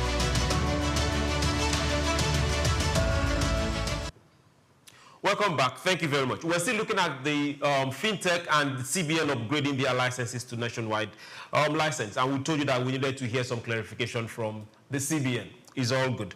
Thank you very much, SWIFT. Now, SWIFT has been able to put down some particular issues that these fintechs will need to mitigate. And also lay her fears on, it's possible that these fintechs might now start giving us some charges, unlike what they've been operating all this while. Now, CBN has not come out directly to say, okay, good and fine. That's what they are just saying. But we'll follow this to logical conclusion. But now let's backtrack. If you remember very well, SWIFT Olumide, 3 years ago, that then entered the next 2 years, there was a particular policy that all the fintechs, all of them, should not be money-holding institutions. And at a particular point in time, the central bank and some banks were even trying to cancel them and trying to hold their accounts. Your accounts cannot hold deposit. You are holding in trust of a bank, so it must go straight to the bank. But right now, see the speed at which that has translated. They now became microfinance bank. From microfinance bank, they are now going national. At what point was someone not doing their job? Knowing fully well what technology could do. That a lot of them have, as we speak right now, a lot of them have started closing more deals than normal banks. So who were not doing their jobs? Well, back then, I remember when you go into the banking halls, you see a lot of people. And you think that, oh, the customer service agent is not answering people. But that's not the case. Most of the time, someone comes in, a market woman comes in, and they ask her for next of kin. Now, to a market woman, she doesn't understand what next of, she might not understand. Sometimes you'll be in the bank and someone will bring a slip that, please, can you help me fill it? Now, that is not even right because it's your personal details. So these are some of the things. And, you know, sometimes when you go into the bank and the person attending to you is frowning, you know, you're speaking in your dialect to the person and the person is telling you, please speak in English, I don't understand. You know, that discourages a whole lot of customers and they leave the bank angrily. Sometimes the ATM is not working or maybe the person does not know how to operate the ATM. He goes inside, please, can you? And she'll be like, ask the security man. And when you get outside, the security man is busy trying to, you know, moderate people coming in. You know, so those are some of the things that discourage a whole lot of people from the conventional bank. So when the microfinance came in, just like Swift said, KYC, know your customer, they went into the market. They took books. You don't need to bring the money into the bank. We will do it for you. Then came fintechs. You don't even need for us to come and meet you. With your phone, we can do so many things. So they made, you know, it was just convenience. They sold convenience to the informal sector, to the rural areas. They sold convenience that you do not have to do this. Now, if you go to the market now, they've gone cashless. So if you want to make payment, they will tell you, oh, there's a POS person there. Just go and do it there. Like a community, it's like a community. So like 10 traders have one POS person that collects for them. And by the end of the day, they do their checks and balances and everything is smooth. Convenience. So that is what we should be. That is where the banks failed. Convenience. What made POS come up? People want to go to ATMs. The queue is too long. And there's a POS person that's offering 100 naira. And in less than 30 seconds to 1 minute, you've gotten your money. Convenience. So that is where the banks started having this lackadaisical attitude. They didn't see the customers as their real business client. They were looking at the multinationals, those bringing in big cash as, oh, these are the people. But the real people that come in every day to make transactions, those are actually your clients. So it was convenience the microfinance sold. It was convenience the fintech sold to them. You can do anything. You can open an account with your phone. Imagine back in those days, they would tell you to go and bring one guarantor, one this, or your passport. You take a passport, they tell you your passport is not clear. You go and take another one. And after you do that, they'll tell you, okay, come back after a week or two before your account is open, or you have to pay in money, a certain amount of money, then they will process it. I mean, look at all that. Look at even ATM. Before you apply for ATM, they will tell you when you get the text message, then you will not come back. Sometimes you go back, they'll tell you it's not ready. So it's convenience. How can we do this thing easier? How can we make people sit at their home and we offer services to them?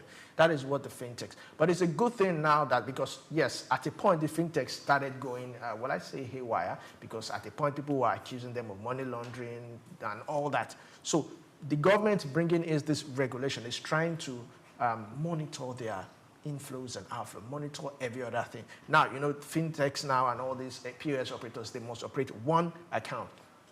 That is just, so now they must also have a building, an office where they operate so that people, it also builds trust. It brings in investors because now I know that, okay, Money Point, this is where the bank is. I can actually go there if I have any problem. Then it also solidifies their foundation because I think the market capitalization for them will be like 5 billion.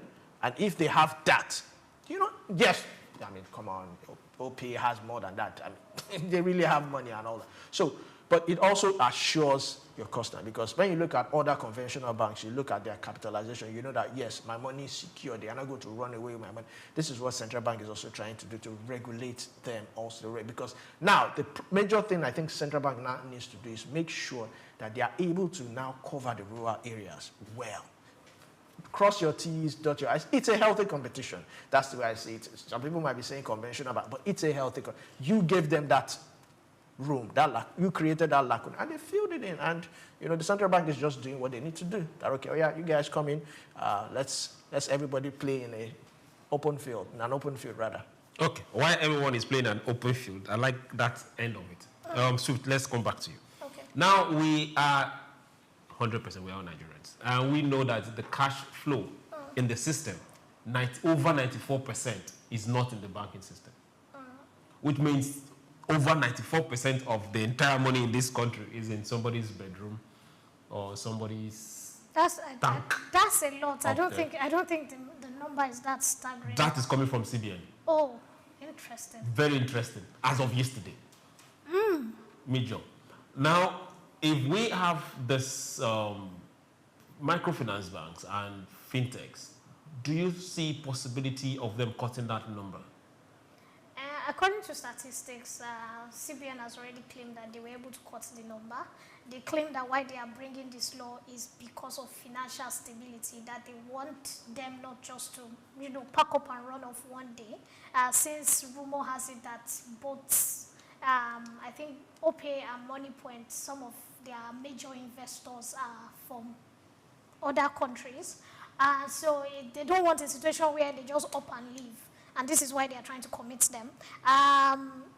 The limited licenses they had before was, to try and test the waters, get them into the system, get this money. Like I said, they are like the people that are fighting out with the Ajo marketers. Somebody was telling me yesterday that they don't do Ajo anymore.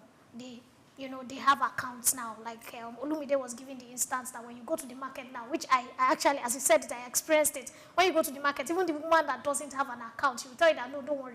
This particular operator, just pay money. That at the end of the day, we show her how much. So indirectly, these fintechs have been able to coin themselves to become the thrift collectors in the market. I'm sure the thrift collectors are probably crying, or they have metamorphosed into one of the operatives of these banking people, to get these monies out. Yes, I can say that because when you go to the market and you go everywhere, it is true.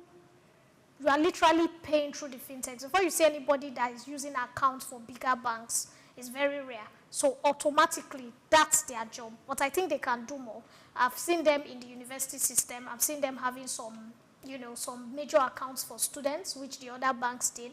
I've seen them having some scholarship programs, which is they're just trying to get into a bigger space. So the educational background, which is university students, market women have been covered. And the next one is they need to pull into the workforce. We need to see more of them as company major account holders, not other banks. If they are able to do one or two of these things, I think they would be able to get these monies because people trust them more. It's easier to transfer. It's easier to hide money with them. I think it will work. It's easier to hide money with them. I didn't hear that part though. Now let's look at locations, localities, and markets where cash is still the master. Farm market in the villages, animal market in the rural areas. Most times you don't get to see the big banks there. But a lot of the transaction that happen there is cash, and it happens in billions, billions, on a regular basis. Some markets are weekly, so if you cut across the regions, there is always a market every single day. Can this new guys in the system play in that place? I remember you asked Amin Mokhtar this similar question, and he talked about security of the conventional banks, not even the fintechs, that going into the rural areas is a whole lot. I mean, even in conventional banks, there are some places. I remember a conventional bank wanted to open a branch in a place, and the Oba of that area was saying bring 25 million for just to open an account, just to open a bank branch in a place that is going to benefit the people, the community. So these are some of the things these banks look at. What's the viability? If we put a branch there, where's the nearest police station? Where's the nearest police command? Who can we call for backup? Or in case of anything, or in case it's like we always say in Nigeria, what can be the situation? So these are some of the things that these banks would have to put into consideration, and I think the authorities also have to put that into consideration, because if you want them there, because when they say that if you want to know how civilized or how developed a particular area is, there must be a bank there. That's one of the reasons why people tend to buy lands or build houses in certain areas. When they notice that there's a bank there, they're like, okay, this place is developed. So for you to bring that development, it comes with security, it comes with guarantee that that place is going to be secured. We've heard about the robbery, and we've heard about so many robberies, interstate and all that, and how massive it gets sometimes. So this fintechs coming into it, it's additional cost because they have to get securities to protect not just the building, but even the workers in that building have to be secured, because you can't just take someone from Lagos and take him to Ogunpa or take him to Moniya. Must it be a fixed structure? There could be a mobile bank. Okay, there could be a mobile bank. Yeah? You also need bullion vans to go get money there. You need protection. You need a lot of it. A lot of it. And you have to write to the police to give you this protection. And of course, it depends on how well you know the commissioner or how well you are being taken, how serious you're being taken before such protection is being released. So what is the cost for these fintechs? Because if the conventional banks have failed to do this, the fintechs, they just want, I mean, they've tried to cut costs as much as possible by not even having a building in the first place. So them having a building, them getting bullion funds and all that, it's all costs that they might have to transfer again to the customer. Somehow, the customer might have to pay for it. Okay.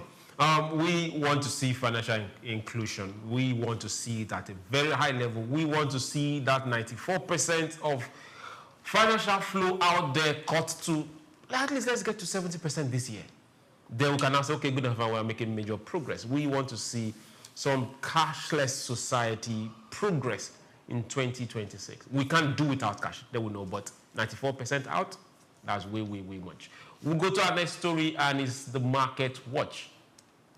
Now, NGX is slightly had a selective buying this week, thanks to weak trading activity. Selective buying in a handful of stocks lifted Nigeria's exchange limited slightly yesterday, Monday. Now, despite weaker overall trading activity, market capitalization rose by 3.45 billion to 105.96 trillion at the close of session yesterday.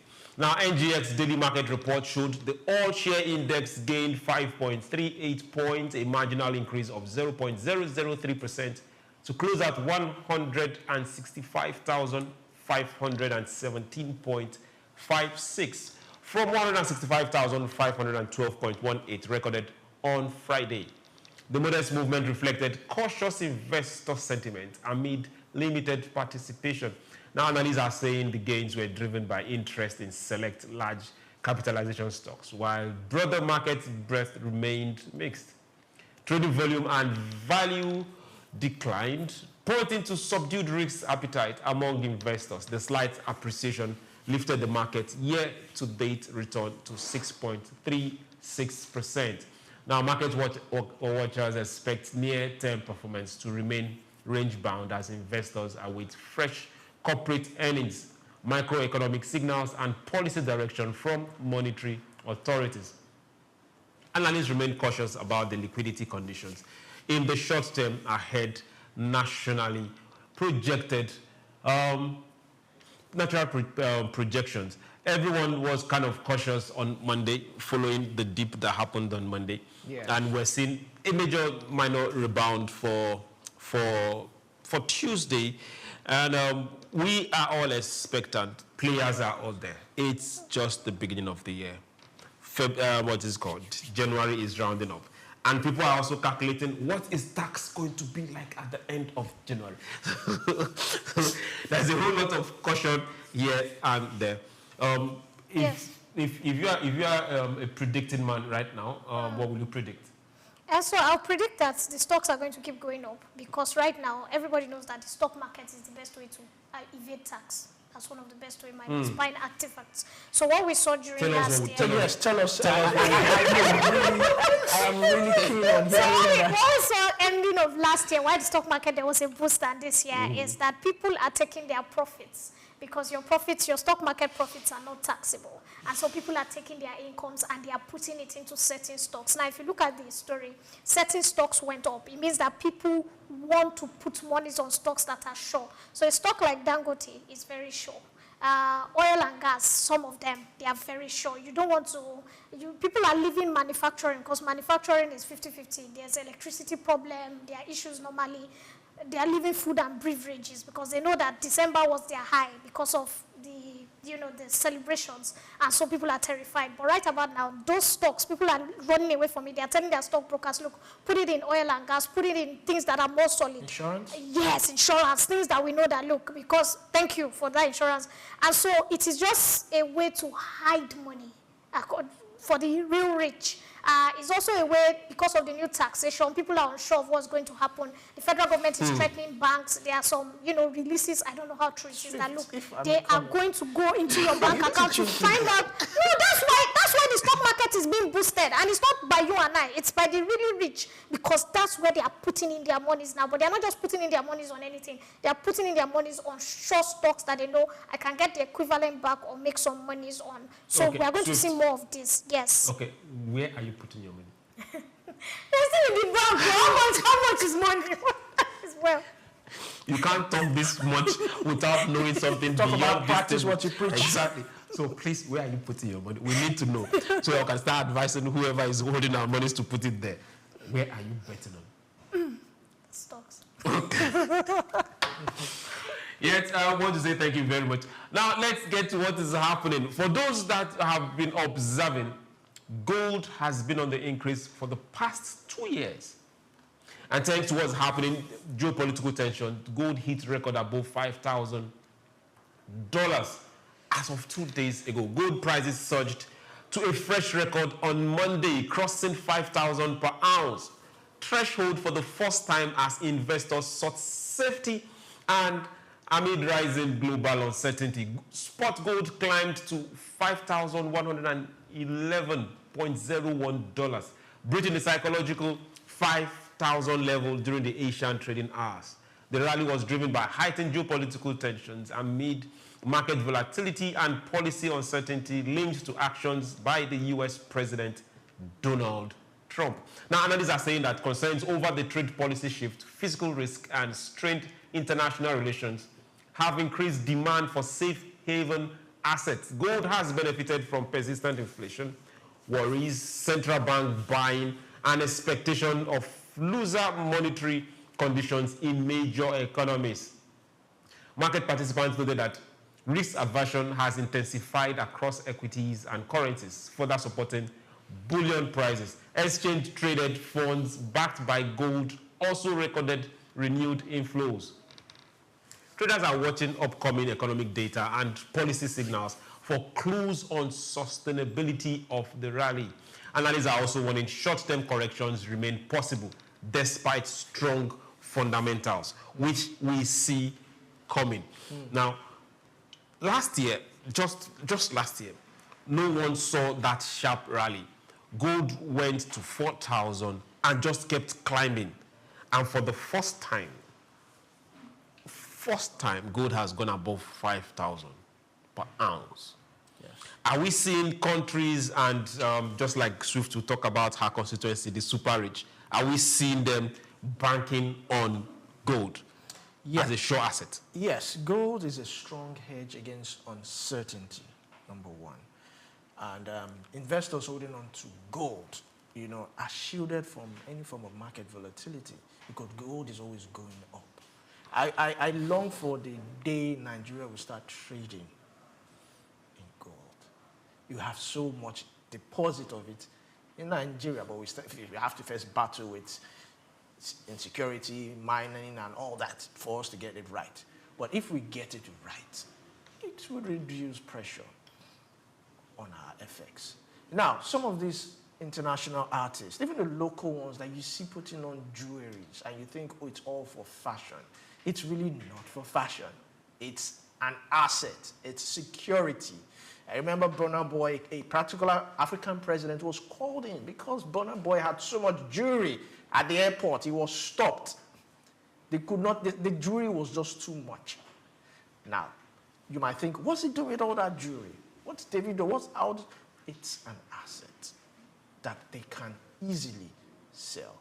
I know some of my friends, what they do is, so when they have money, they go buy gold. This is my son's school fees. This is my rent. So by the time they sell it, the amount they sell it is almost double. So we really need to start looking along that line. How can we harness this gold? How can we, we have a ministry that is in charge of that. What is happening in that ministry? There are so many states that have gold, even in the Southwest. What is really happening? It's a whole lot, but like I said, it shields you from market volatility because once people who are holding it have it. People who are holding it, they have it. they can easily sell. They can easily. At the point, Ghana was trading gold. I don't know whether they're still doing it. They also have gold in abundance. I mean, if you look at their local chiefs and all that, the gold they have on their, it's something that we should even start within Africa. But well, it's a geopolitical scene, so let's see how it goes. Yeah, remember Libya needed to do some heavy backing on gold, and it got Gaddafi killed. Okay, yes. Now let's come to you, Swift.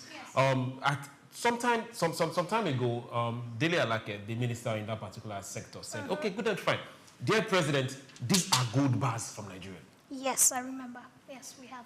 Where have we gotten now? And so it's not us getting there. It is what is happening in the world. So what's happening in the world is the superpowers, like you said, because gold is an asset. And the good thing about gold, even your local gold as a woman, when you buy, if you buy gold of 150, in the next 1 year when you are selling, you can't sell at 150. The least you can sell is at 250. So gold appreciates. It's like property. It doesn't depreciate. But the difference is property, there may be erosion and all that. The risk in gold, it may get stolen. But many people insure their gold and keep. So on the flip side, most countries nowadays, because of war and all that, they know that if anything happens economically, your money can crash. We saw what happened to Russia when the United States, AU, and other countries, UN, puts heavy restrictions on Russia to cripple their money. What Russia did was they boosted their gold reserve. And so once you boost your gold reserve, gold cannot be crippled.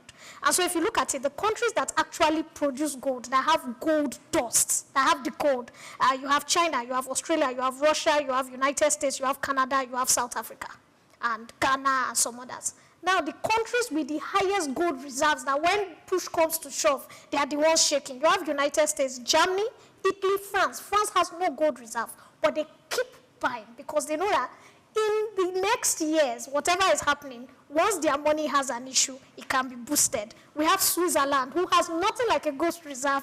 China, India is trying to build their gold reserve. Have no gold deposit. India does have. Yes, India does have. So we are looking at countries like France. France has nothing at all. The ground. On the ground. Good. But they are fourth largest in the world because they are backing up their economy. They know that, look, anything happens tomorrow, our economy is backed up. And you know, when you talked about Alake, I said, yes, it's high time Nigeria government, we start to back up. We saw all the reforms that we're trying to go on in the mineral space, raw mineral space. We need to do more so that we can use this to even back up our monies and use it as a payment plan for the excess monies we are owing. Instead of servicing so much debt, we can be putting in our gold reserves. Ghana, like you talked about, there was a time Ghana was trying to do it, but I think the Western world has a way of frustrating Africa. South Africa has one of the largest gold reserves in the world, and they are not even on the list.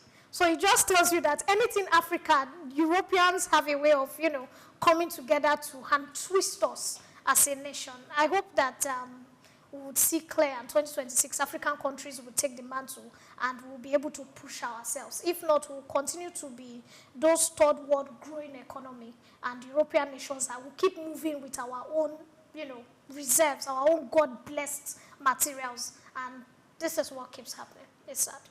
Okay. While we try to run away from the sadness, we want to see things work. I think so. Yes. Good. So we just don't want to have the reserves in the ground, we want to have them in the vault. And not just in the vault in Western countries, in the vault in African countries. So dear Dele Alake, you have work in your hands. We want to see you succeed, and you have to work. We've got a very short break. And when we return, we'll beg Swift for some gold. Don't go anywhere. Take Nigeria because it's the mind that needs to first of all be rebranded. Idris said he's going to be putting Nigerian labor, Nigerian content and materials first. If you say Nigeria first and it is just us down here that, you know, are pushing that agenda, it's going to be a big struggle. Do you think Nigerian firms, Nigerian organizations should start looking at getting their staff involved in this market, or buying to keep for their staff? Within this side, let's also learn citizen diplomacy, see something. This is SOUQ business landscape.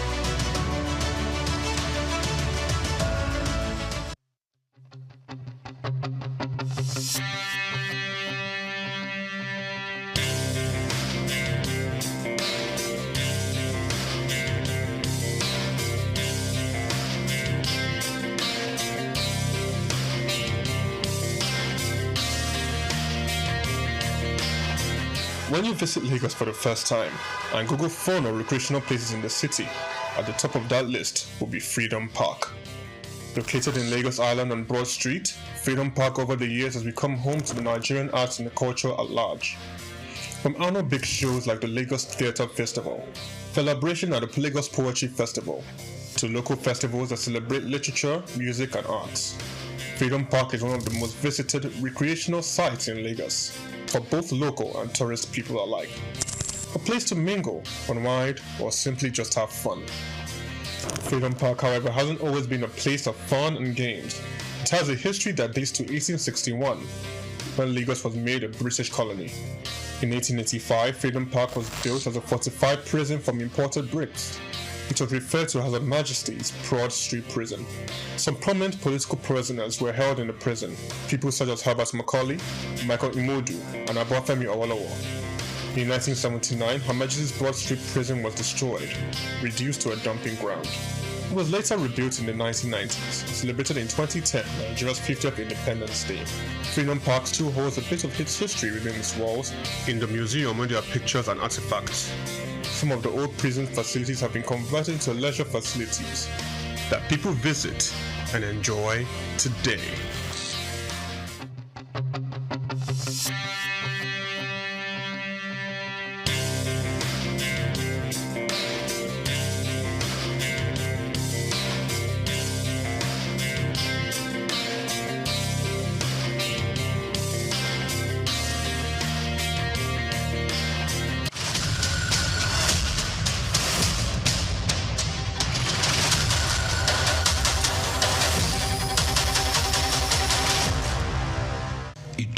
Market. Eko Idumota, once a residential neighborhood, is home to Idumota Market located on Lagos Island.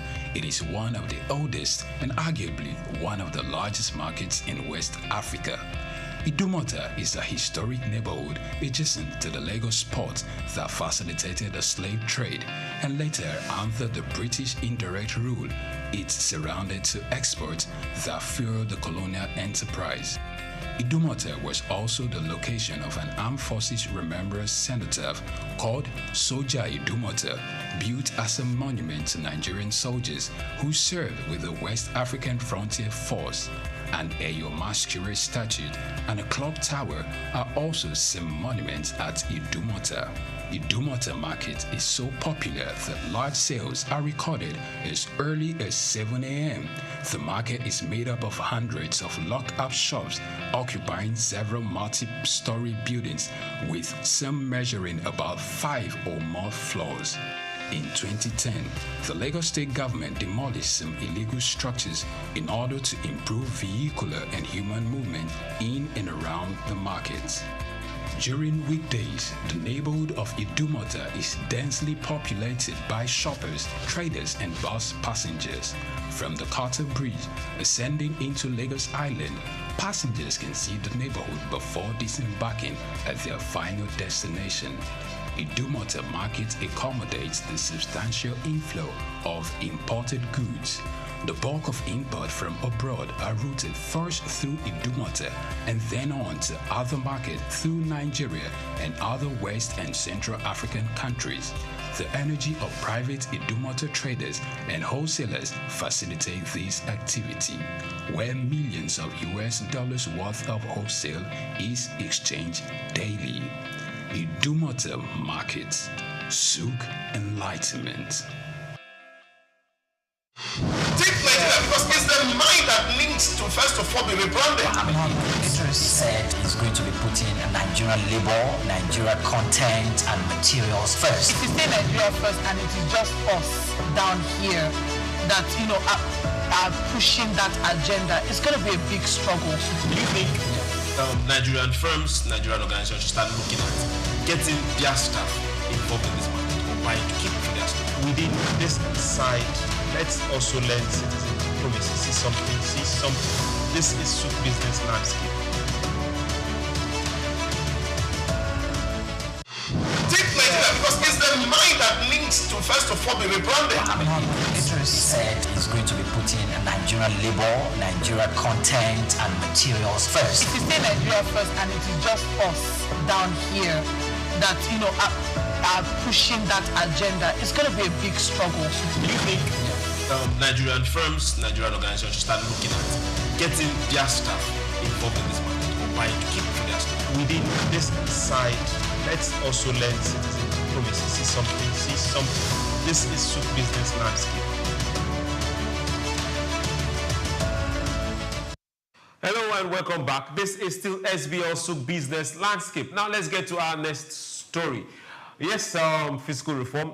Now, workers are unimpressed by Nigeria personal income tax reform impact. Now, workers have expressed mixed reaction to changes in take-home pay following implementation of the new personal income tax reforms, said increases remain marginal and insufficient to ease current economic pressure. We told you January salaries is coming and they'll feel it. Now, reports indicate the reforms introduce multiple adjustments to the personal income tax regime. Individuals earning the national minimum wage or less are now exempt from the taxation, definitely. Now, also employees with annual gross income up to 1.2 million, equivalent to about 800,000 in taxable income, also qualify for exemption. The law further reduced pay as you earn liabilities for workers earning up to 20 million annually and exempt gift from taxation. Many workers say the relief has not translated into meaningful disposable income gains due to rising living costs, transportation fares, food prices, and utility expenses. Okay, analysts are saying that reforms improve equity and compliance, but one impact depends on inflation trends and enforcement. They also add cost of living pressures continue to erode household purchasing power, which is the most important part of this entire discussion. It doesn't matter the tax you pay, how you pay, when you pay. At the end of the day, 11%. What is taking you home? Does it put food on the table for the next 25 days, 28 days before the next salary, for those that are earning from a reliable source? Okay. Now, this is middle class talking. You said reliable source. I'm this, they are not earning from reliable source. No. This is middle class talking. Were you expecting this pushback from the middle class? No, yes, we were expecting it because the middle class is afraid. They don't want to lose any money. I don't blame them. I'm part of them. You are? Yes, my dear. No, middle class. Yes. Swift is not in the middle class. So when you earn a salary normally, you already know that, okay, this is the amount I'm taking home. Right now with the taxation, you are now going to be taking less. Now, there are some people, initially, they told us that, oh, with the taxation, we're going to, it was, in fact, for people who were under a certain kind of taxation, that's the government workers, they are going to be taking home more. Because then, I think it was about a 30% or 25% tax. Right now, it's a 15%. So people are excited, especially for those with the 3 million margin. But where the taxation is now scary is each amount, your annual take-home, determines what your taxation is. So for people with 3 million and below, it's about 15%. For people with about 5 million, it's about 30% or 25%. So before, it used to be a level-headed, a 15% or whatever. So the lower income earners were being taxed more than the higher income earners because they were all paying the same percentage. Now it's more. The middle class, unfortunately, I blame the government. There was bad information out there from the onset because I wanted to see tax people go out, not just talk about taxation, do an analysis. If you earn 200,000, this is your tax. You earn 30,000, this is your tax. Let people know from the onset. So people are afraid. People have been treating January with a bit of fear that, look, am I going to lose up to this? If I was talking to somebody in a bus who was telling me that he earns about 200,000 and he has been informed that 50,000 will be deducted from his salary as taxation. I'm like, please, who told you all of this? And you know, we're trying to do the analysis. Lack of information makes it scary. Now, another problem we're having still is credibility. Can Nigerians totally trust the government? We have been in a system where everything that was taken, we had the VAT, the 7.5 under, Jonathan Buhari. What we saw, the monies that they told us, oh, this VAT is going to result in schools, better roads, healthcare. We didn't see all this. So Nigerians are saying, look, with this Tinubu administration, are these monies not going to go back into pocket, and we see the person not refunding money but serving 2 years jail term, where they are even allowed to have their wives, and one or two of them have gotten their wives pregnant in the course of being in jail. And so this is the fear we are having. It's the middle class is crying because of trust issues. I don't think it's the money per se. I think it's the fear that, look, these people are going to eat this money. Because we know that there are some people that are just waiting, let the taxation start coming in, let's start making this money. So we want to see government assure us that, look, there are things in place. EFCC is on ground. ICPC is on ground. If 5 naira from this money misses, this and this and this, we're going to come down hard. And then the middle class will be able to relax a bit. Okay. Why the middle class will relax a bit? We are still looking at the end of January, then a lot of things will play out. Now, for those earning less than the minimum wage, you will not be taxed. So don't fear. You will not be taxed. And your tax has been reduced to about 11 point something percent. But aside that, now let's look at taxation vis-a-vis living standard, vis-a-vis cost of normal everyday transportation. Still with the taxation. Are both of them smiling? Is it likely going to be something you can wade through easily? It's not going to be something that we're going to wade easily through. You see, the thing is, December comes before January, and people collect January's money, or December money rather, a little bit too early, on the 15th, some maybe on the 20th. So the smart ones will just keep that money, but because of the celebration and every other thing, people, tend to maybe spend a little of what they're going to spend January. And January, people say January contains 52 weeks. That is not true. That is actually not true. So, and with the new tax reform, now, let's say I'm expecting 50,000 naira. But with the new tax now, I'll be expecting 40-something or 30-something. You will not be surcharged. You are taking below minimum wage. Okay. And so I did the analysis wrong. If I'm being paid 300,000 naira, for instance, now per month, I'll be expecting maybe 200 and something. Yeah, yes. 260 something. 260 something. And having to wait that long for January to end, and a lot of bills will be in. School fees 6 weeks is part of the things that a lot of Nigerians will be paying this month or the end of this month. School fees, feeding, and every other thing, transportation. So now the tax has increased for blue collars, payee and all that. Transportation, what's the cost of transportation? So now we have to start, you go back to your drawing board, you go back to your scale of preference and start doing calculation. If you have a wife who is very prudent, God bless you, she'll be able to run your daily income and how you will plan. So there will be some cutbacks. There might be some people might have to, take out some things. Maybe you take, for those who like enjoy, maybe you take 2 green bottles. You might have to reduce it to 1 green bottle, just to, balance everything. So, but then again, it's something that, just like Swift said, I know for this organization, the tax people, they were here to educate us. I don't know how well they were able to reach the nooks and crannies of Lagos and beyond and all that. But that's some of the things that could have been avoided, because a lot of rumors came along with this tax reform. We heard that every money you send to anybody, it's going to be taxed, this, that, Taiwo Yedele he was on every national station trying to dispel so much rumors. And I think it's something that, is because of that lack of trust between citizens and the government. They see it as, oh, you are taking.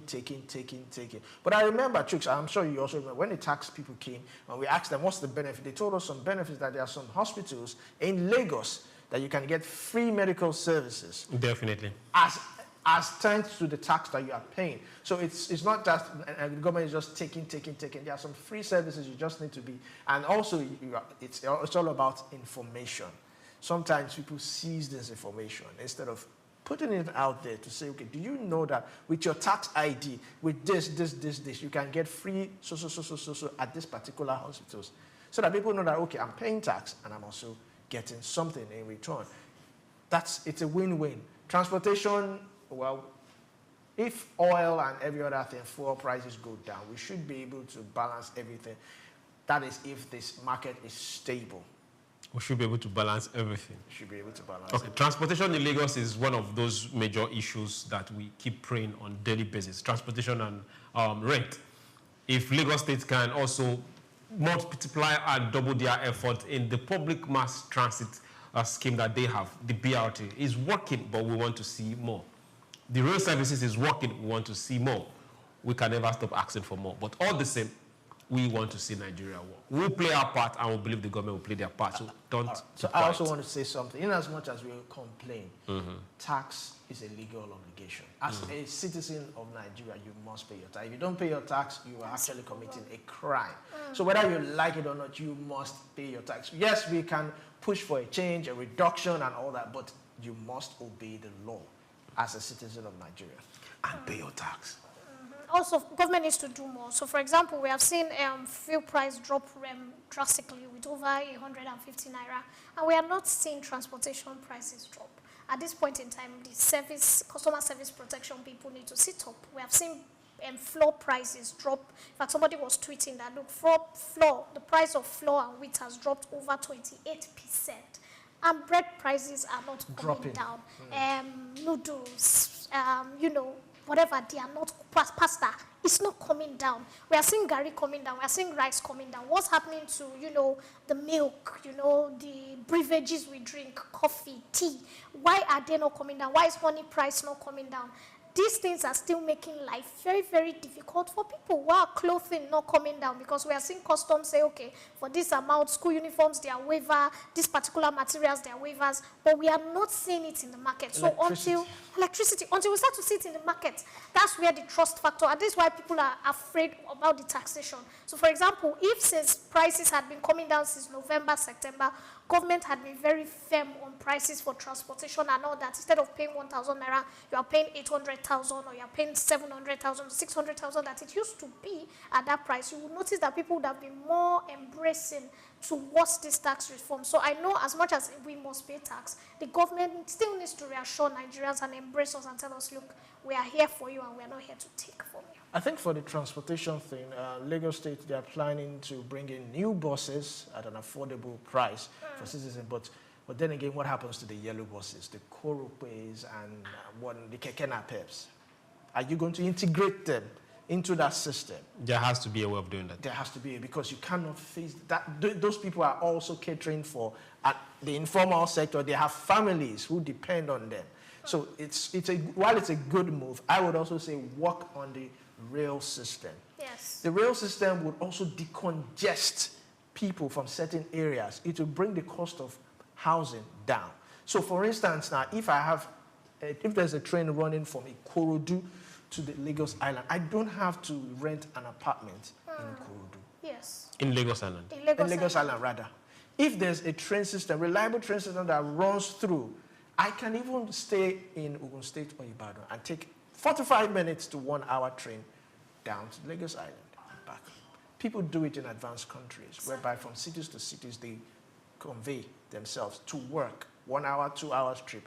And, so that I don't have to rent an apartment in a high bar area. I can conveniently rent an apartment where it suits me because transportation is covered. Yes. We look forward to better days. In 2026, people are definitely going to talk because they will pay their tax. And when they pay, they will demand better services. Now, let's get to one of the subnationals where better service demand is bringing issues. And that has to do with Anambra State. Now, Soludo has ordered 1 week closure of Onitsha main market. That's Ochaja market. The governor has ordered immediate closure of Onitsha main market for 1 week following continued observance of the Monday sit at home by traders. The order was issued on Monday after the governor visited the market and found most shops closed despite repeated government directive to resume normal business operations. Soludo said the action forms part of renewed efforts to reassert government authority over economic activities across the southeast. Now, he warned that persistent defiance undermines livelihoods, public confidence, and regional economic recovery. State officials said security agencies will enforce the closure while engagement continues with trader associations. Now, authorities insist the sit-at-home has no official backing and harms small businesses.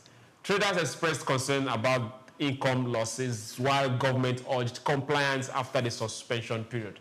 The administration maintains that markets must operate freely and safely to sustain commerce and employment in Anambra and neighboring states nationwide. Okay.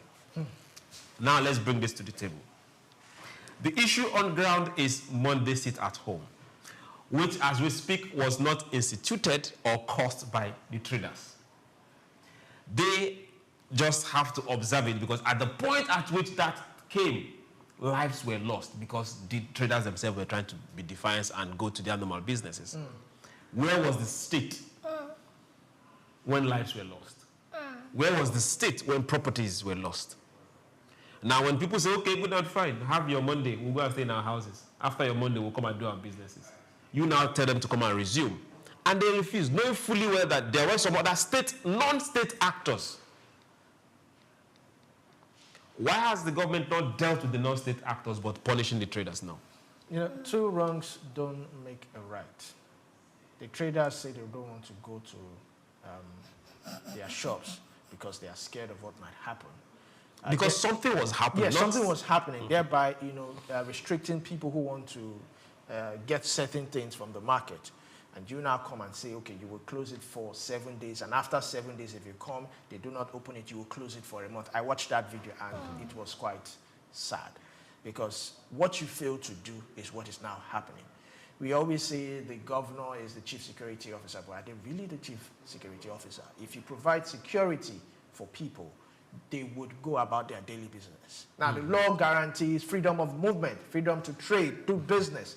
Are you locking down that? Are you actually obeying the same constitution that brought you into office?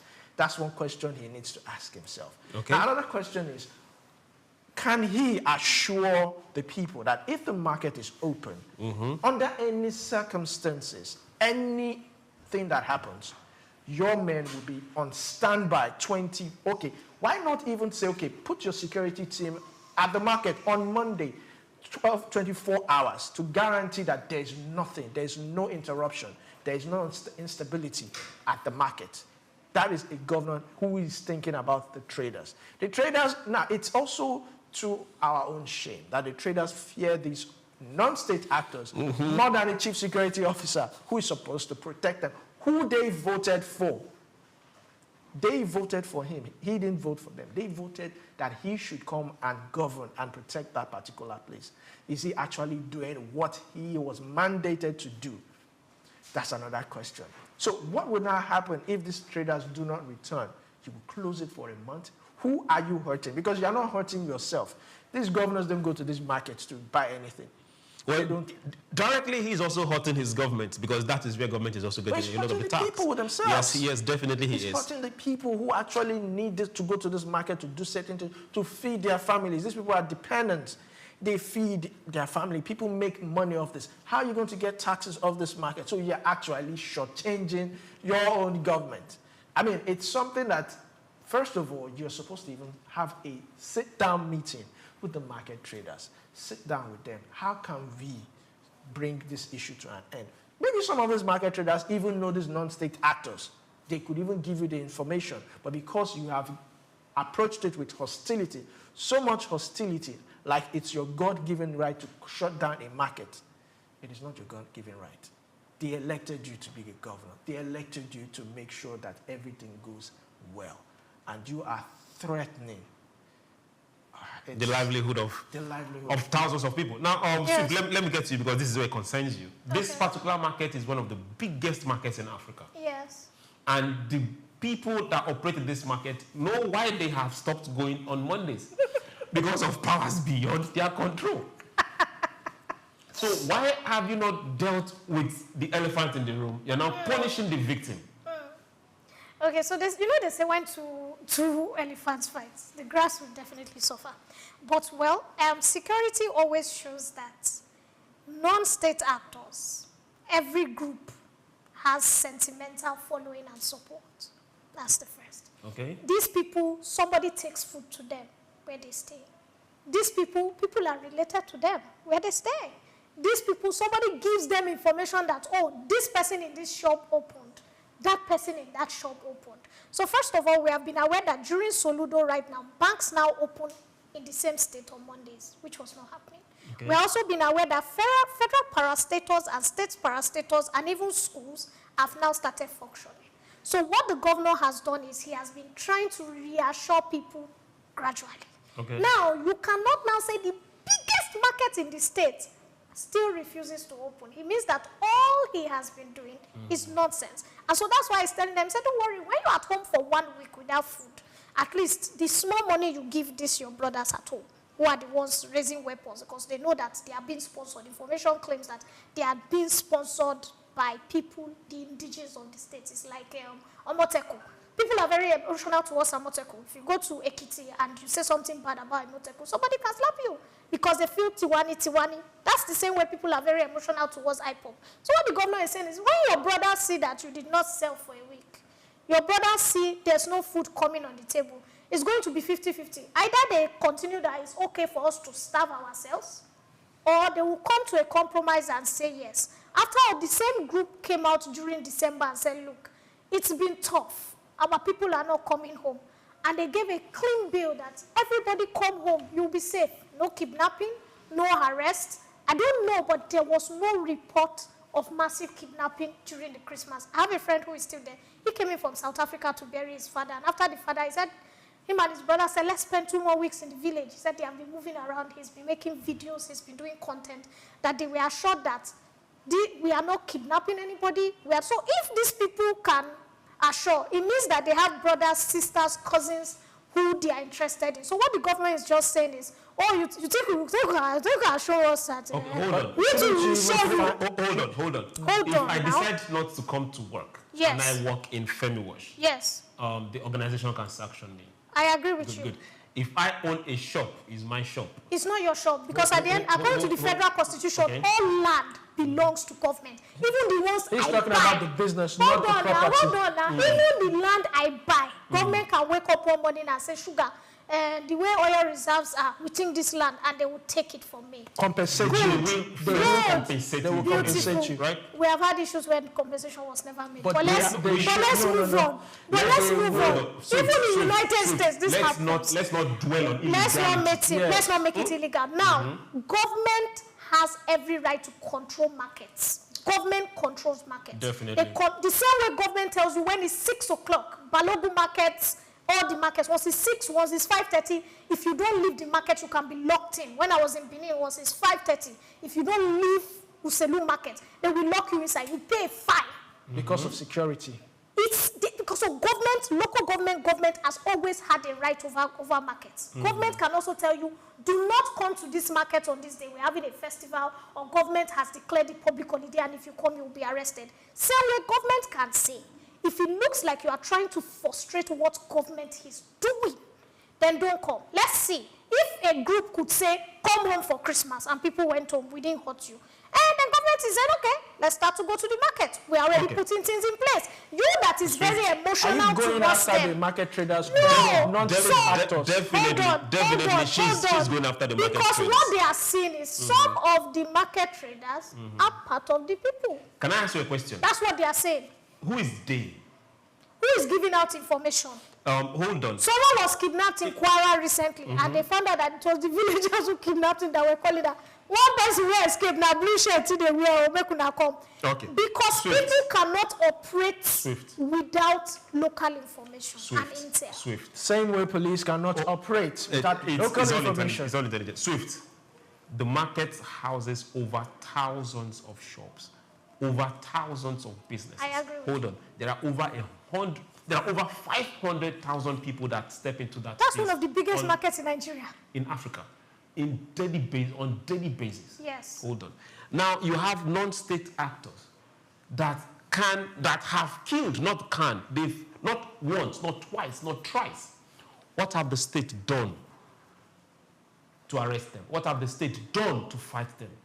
Who should the state be taking the fight to? Is it the market or the non-state actors? We need to get this right.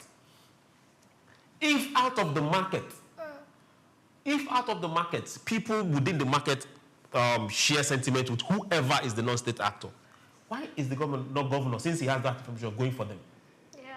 Why is the governor, since he has information, not going for the executives in the market? Why is he shutting the entire market down? I'm just looking at it from a business point of view. From every single person that have right to association, right to work. What, you see what you are saying? Because as far as we are concerned, yes, he might be the governor, but he does not have the right to do that. Well, you see what you are saying. At the end of the day, it has always worked. I remember in University of Benin, at a time, When you say it has worked, are you looking at illegality? hold on, And you are also pushing that illegality Alele Williams' time, should be law? at that point in time, CNN or BBC carried that information and they said one of the schools with the highest cult following, Ekoma, University of Benin, another school was in China. The killings were much. What the VC did, she shut down the school. After shutting it down for some months, everybody came back and she said, there's a phone line. Any cultist you know, make a call, let us know. Now, so hold on, wait now. It's a simple matter. By the time you are home for 1 week, you would start to divulge information out to government. Don't forget, this issue has been going on for over 4 years. Government has done, you can't tell me that within 4 years, government did not do. We have seen police officers come. We have seen where the police officer, there was a case of some SSS that were saying, okay, let them be among the market people, you know, as if they are traders. And this particular force went directly to where those people were and killed them. That's insider information. You cannot, except you are telling me that the insider information came from the Nigeria police. So what the governor is saying is, since we realize that a lot of you are very sentimental to these people, a lot of you pay their bills, and let's shut it down for a week. Let's know that we are serious. So what will happen is this.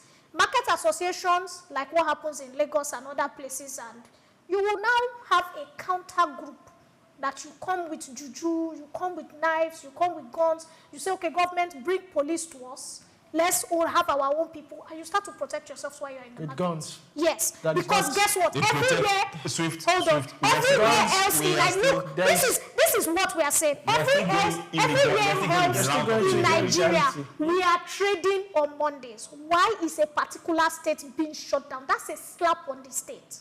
And so the government knows that, look, they are insiders. Let's see. I'm telling you that. Know that now, they are insiders. See, by Go the after next, them. so hold on. By the next 2 weeks, if the market starts operating and people stop attacking them, then you now know that it was an information that the executive governor received.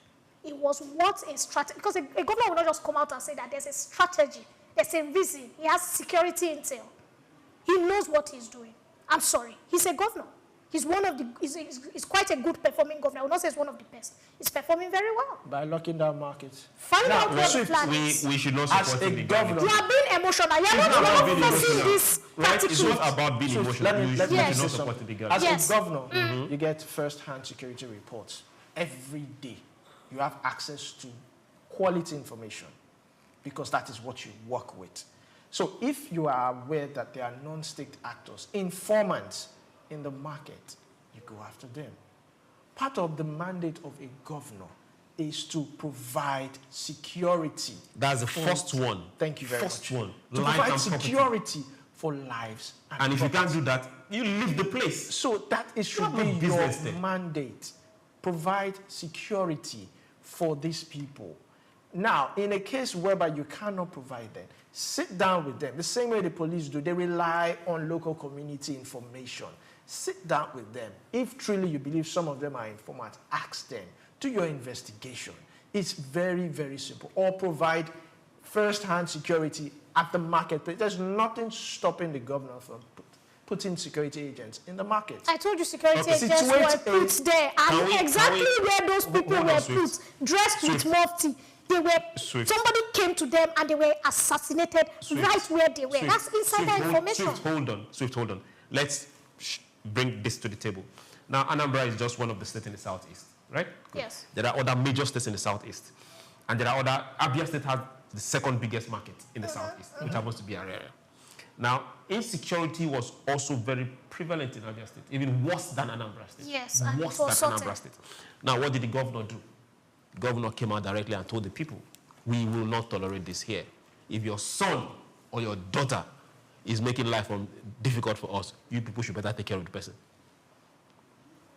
Till date, the sit-at-home started and it stopped. The market opened on a regular basis because the people took action. And the state supported it 100%. Now, when the security forces came and did some skirmish that affected locals, the governor told them directly, I will not stay here and you come and kill my people. It will not happen. If they bounce back on you, I will support my people. Let everybody do their job. Take responsibility. Citizens, take your responsibility. Have we seen that happen in Anambra State? These are things we should ask ourselves. How come the particular, Okigwe used to be very dangerous, very, very dangerous. But the governor opened up, brought in the military, and they cleared the place out. Same thing with the university, they cleared the place out for business to thrive. But you don't shut down business, knowing fully well that even after shutting down the business, the problem is still there. The problem has not been solved. So if you shut the market for 1 week, the person will go and sit in the house because his life is more important to him. If out of the 100,000, 1,000 are bad eggs in the market, so the 499,000 should suffer because of the 1,000. Exactly. Okay. You see what you are saying? The governor said it too. He said, look, he called all the states around that they all started the whole sit-at-home with about 4 states. He said even, like you said, I think it's Abia. He said even Abia, it was more critical. He said, but they are all back. They have put all the security, this thing in place. He said if schools, people have started going to schools, nobody is attacking federal parastatals. We have put everything in place. Why are you... So what the governor is saying is that it looks like some people in the market are intentionally trying to sabotage. Pick the people. You can't pick it, because if you pick everybody, then there will be a problem. So when they shut it down now, guess what will happen? Everybody will start to meet and say, I will Lumide, you are the one, oh. Please, we need to work, oh. We are not eat this week, oh. Chooks, you are the second person, oh. We have not eat this week, oh. By the time we are doing that one, next week you see that everybody, we are aligned. That's what the governor is working with. Okay. We will let SOUQ make that call to solve. We just want to see businesses thrive. I want to see economies get better. But now let's get to this particular story that is not very savory. We wish we didn't hear it, but hey, it is what it is. Fuel distribution, Dangote Refinery is raising gantry price to 799 from 699. Now, Dangote Refinery has raised the gantry price of premium motor spirit, your fuel, petrol, from 699 to 799 per litre, adjusting downstream retail prices. The refinery said MRS pump stations will now sell petrol at 839 per litre following the increase. The adjustment was announced in a statement issued on Monday evening. Now, according to the company, the price realignment follows the conclusion of the festive period and aims to support long-term market stability and affordability. It said the new pricing reflects sustainable levels for operation and supply. Okay. Gentlemen and ladies, do you think the importers got to them? The importers did not get to them. I just think Dangote is being Dangote. He's disappointing me. No, you know, I'm one of his biggest fans. I'm one of his biggest cheerleaders. But he has just decided to openly disappoint me, for my hand, for my leg, for my family's reliance on him. From the onset, people have said, look, this man is a businessman, and at the end of the day, will make business decisions and profit. All over the world, petroleum prices are falling. From South Africa to the UK to America, and Russia right now is trying to conclude everything so that they can come back into the markets with cheaper petroleum. So this is the period before the Russian deal is concluded that a lot of oil companies or oil states are trying to sell as much as they can sell so that they can make that profit. Now, Dangote seems to be taking this turn, which is sad. It's hot, and I feel very bad because I feel that we were expecting to see petroleum price go down to 500 by the end of February, but we are seeing it go back up again. So we are doing the same roller coaster. It's disappointing, it's sad, it's depressing, especially for the common man who have put their trust in him. I think he needs to reconsider and he needs to do better. Okay, coming from SOUQ, that's way below the belt for Dangote. On Friday, NNPC and DP, the downstream, came out to say, okay, prices are going to go down. 2026, more prices are going to go down. And on Tuesday and on Monday, Dangote is now saying, okay, no, it's going to go up. Well, just like the stock, the FX. It goes up, it comes down, then it stabilizes. At the beginning of the year, in the capital market, it went down, then it came up a bit. Same way with the naira to the dollar. It was 2,000. It came down to about 1,007. It went up again. It came down to 1,4, came down, went up to 1,5, and stabilized back at 1,4. So, I mean, it's just the beginning of the year. But crude has not gone up. Crude is coming down. Exactly. Yes. But, well, I'm not for Dangote. Maybe he is looking at some things, overhead costs, and some any other thing that he might have incurred at the beginning of the year, and he's trying to put things right. And let's not forget that Nigeria is not the only one supplying him crude. He's buying crude outside. So he has to do his plus and minus. Well, whatever the case might be, it's a case of, are you willing to buy fuel at another filling station, or are you willing to queue at MRS? It's a competition. Okay. Let the people decide who they trust, or who they want to buy fuel from. At the end of the day, it's all business. Everybody, it's in the market. The market is open. It's an open market for you to trade and do whatever you want. Okay. Sorry, can I just say, it's very depressing because some days ago we got information that certain European refineries, they were shutting down. Not shutting down, they were reducing on, their production. They were letting go of people as of December. A lot of people were giving severance pays that, look, we are shutting down from 100%. We can only be producing 40 because most of the exports to Africa is being curbed. We now know that Dangote has started supplying some part of West Africa, is exporting out of Nigeria. And so we were excited. But it's looking like this shutdown, the businessman in Dangote is kicking in like, look, let me make my money here. This is actually sad. Daddy Dangote, it shouldn't do be more. Sad. No. Because we are relying on Dangote too much.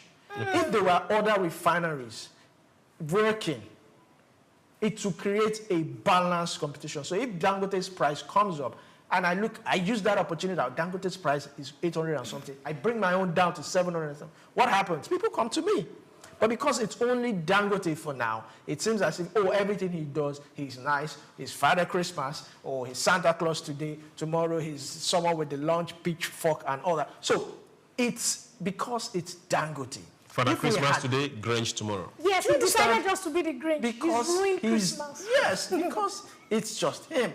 But once we start having every other players come into the field, now marketers, I mean, this is a good day for them to bring their price down and take back some customers that they've lost to Dangote.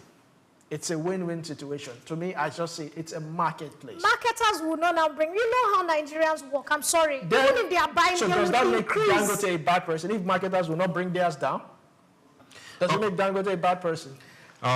Dear Boa, right now, we need you. We need you. And dear Ogun State, we need you more. Ondo State, please, we need you more. What the other Niger Delta states have refused to do, you have both stood up and you've taken the bull by the horn to start construction of refineries in your states. Please, we will support you as much as we can. So, hey, get it going. Now, still talking on oil, NNPC and Chevron, they are targeting 146,000 barrels per day output from Awodi Well. NNPC Limited and Chevron Nigeria Limited. They are planning to raise crude oil production output at their joint venture to 146,000 barrels per day. They are trying to boost the government revenue. Now, this plan follows the successful completion of the Awodi 07 appraisal and exploration well in the shallow offshore western Niger Delta. NNPC congratulated Chevron, operator of the joint venture, on the drilling outcome. According to NNPC's spokesman, Andy Ode, the Awodi 07 well was drilled as part of ongoing efforts to further delineate and unlock hydrocarbon potentials within the venture's asset portfolio. He said the result strengthens confidence in existing assets and support incremental production growth. Industry analysts say higher output could improve physical inflows and foreign exchange earnings if sustained. Well, that's a good one. We are looking at ability to do 1.8 first 2 quarters of 2026 and be able to, if possible, hit 2 million before the end of 2026. We want to see more drilling, just like Donald Trump will say, drill, baby, drill. We want to see more drilling. We want to see more participation. And subnationals, like Nigerians will say, stop falling our hands. We want to see you get involved in this sector. You have monies that you put aside, monies you've been spending on things that are not profiting your state. Cut down and really invest in the oil sector. At least you know that is sure.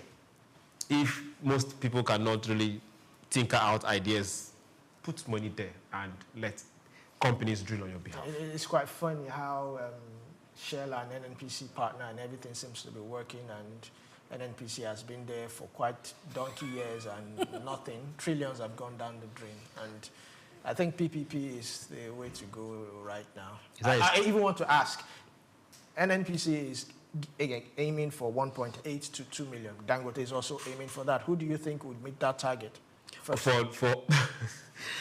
Okay, refining capacity versus drilling output. Okay. NNPC will meet the target. Dangote would show us the money he made, but they would have an issue. They will come up with one thing they are owing somewhere, and the federal government would also not have to pay it again. President Tinubu bailed them out. Let's not forget that. You said? President Tinubu bailed them out. Yes, now they have been bailing them out. Thank you very much. Enough of this criminal. No, see, when you started the conversation, no, it's a good move, Chooks. It's a good move. How is it a good Shell, NNPC. Yes, no, that's fantastic. It will bring in lots of revenue. Maybe we'll see other partners come in. Chevron. Maybe we'll see other partners come in. But it also speaks to our own property. Why can't we get our own thing right? Must we always partner? A lot of people have even said they should just dismantle NNPC. It's a limited liability. That's what I feel. Shouldn't they operate as that? Okay. Why NNPC, we want it to work. We really honestly want it to work. And you have no excuse, but you have to work. But for those bureaucratic bottlenecks that keep hampering your progress, don't worry. We'll do midnight prayers for you.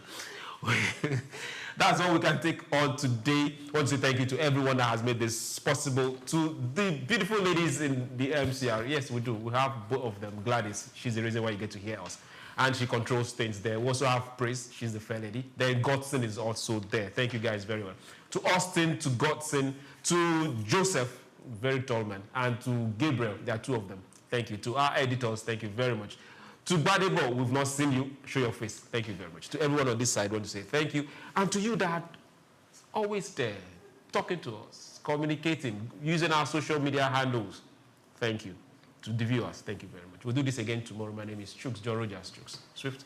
All right. They say if you can't run, you can crawl. If you can't crawl, just find yourself. Keep moving. Keep moving with us. My name is Swift Aderito. I hope you had a great time. And thank you for following. Thank you for commenting. Keep doing that. It's been a pleasure staying with us. Please remember, always be a good citizen. We are here for the betterment of Nigeria, the development of Nigeria. And we'll continue to see that. Nigeria, Africa is a good place to do business. Come to Nigeria and I'm sure your business will thrive. I am Olumide Shukoya. Enjoy the rest of the day. Take Nigeria because it's the mind that needs to first of all be rebranded. Idris said he's going to be putting Nigerian labor, Nigerian content and materials first. If you say Nigeria first and it is just us down here that, are pushing that agenda, it's going to be a big struggle.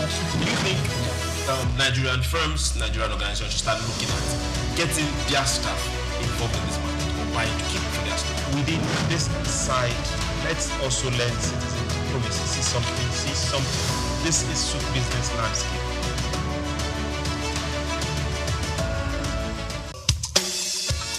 Fellow Nigerians, did you know that constituency and executive projects in your communities are not gifts from your legislators? They are projects sponsored by the legislators and funded by the federal government to improve your life and the lives of those around you. These projects belong to you.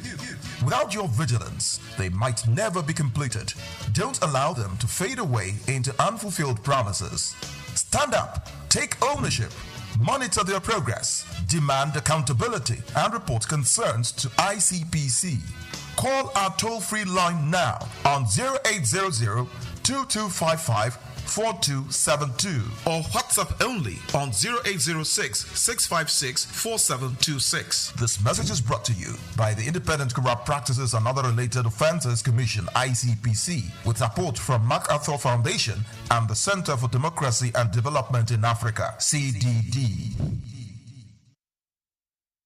Human ingenuity has birthed remarkable innovations, none more so than the rise of intelligent machines. Computers, once small calculators, have evolved into sophisticated systems capable of mimicking human thought processes. Powered by artificial intelligence, AI, these systems are learning, problem solving, and making decisions that were once exclusive domain of humans. From accelerating scientific discovery to tackling climate change, AI's potential is vast, but perhaps its most profound impact lies in healthcare. Artificial intelligence, AI, it's no longer a futuristic concept. It's here with the potential to revolutionize patient care, diagnosis, and treatment. AI is emerging as a powerful tool in the hands of medical professionals. From detecting diseases early to optimizing treatment plans, AI is demonstrating remarkable capabilities. It can analyze vast amounts of medical data to identify patterns and predict outcomes, aiding in more accurate diagnosis. Also, AI-powered robots are assisting in surgeries, improving precision, and reducing recovery times. However, despite its promises, challenges persist. Concerns about data privacy, ethical implications, and the need for robust regulatory frameworks are hindering widespread AI adoption. To fully unlock AI's potential in healthcare, collaborative efforts are essential. Healthcare providers, researchers, policymakers, and technology companies must work together to develop and implement AI solutions responsibly. By addressing ethical concerns, investing in AI research, and creating supportive regulatory environments, we can accelerate the integration of AI into healthcare and improve patient outcomes. Joy Chuma, SOUQ News. Fellow Nigerians, did you know that constituency and executive projects in your communities are not gifts from your legislators? They are projects sponsored by the legislators and funded by the federal government to improve your life and the lives of those around you. These projects belong to you. Without your vigilance, they might never be completed. Don't allow them to fade away into unfulfilled promises. Stand up, take ownership, monitor their progress, demand accountability, and report concerns to ICPC.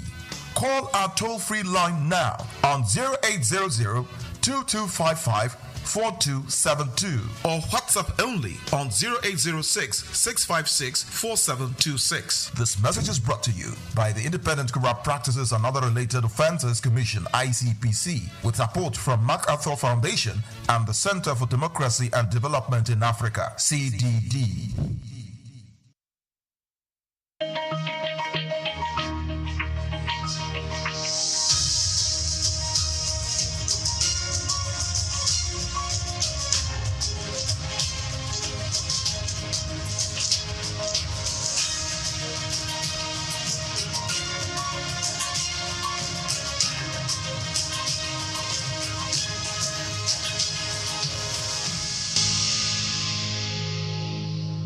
When you hear the word migration, you probably think of desert crossing and the challenges faced by those who travel through irregular routes. You might picture asylum seekers in foreign lands, the displaced and vulnerable, and how different national policies shape who can move and who cannot. Welcome to Across Borders, where we explore the real intricacies that shape migration, movement, and mobility. My name is Grace Komalafe.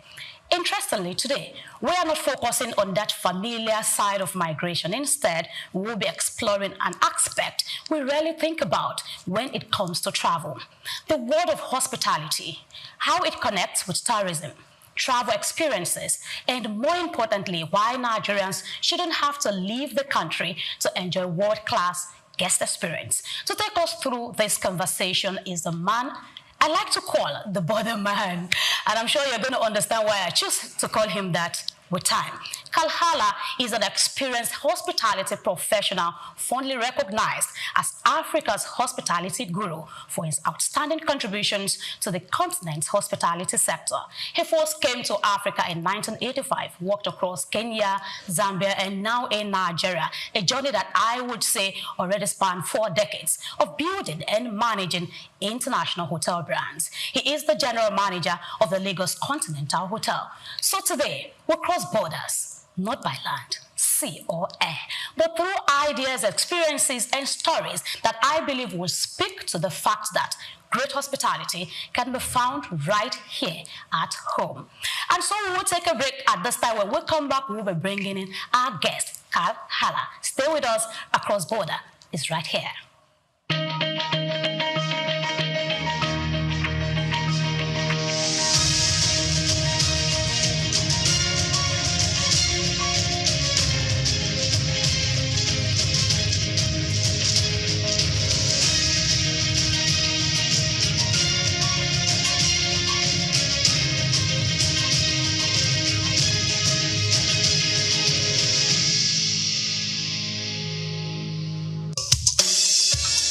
Fellow Nigerians, did you know that constituency and executive projects in your communities are not gifts from your legislators? They are projects sponsored by the legislators and funded by the federal government to improve your life and the lives of those around you. These projects belong to you. Without your vigilance, they might never be completed. Don't allow them to fade away into unfulfilled promises.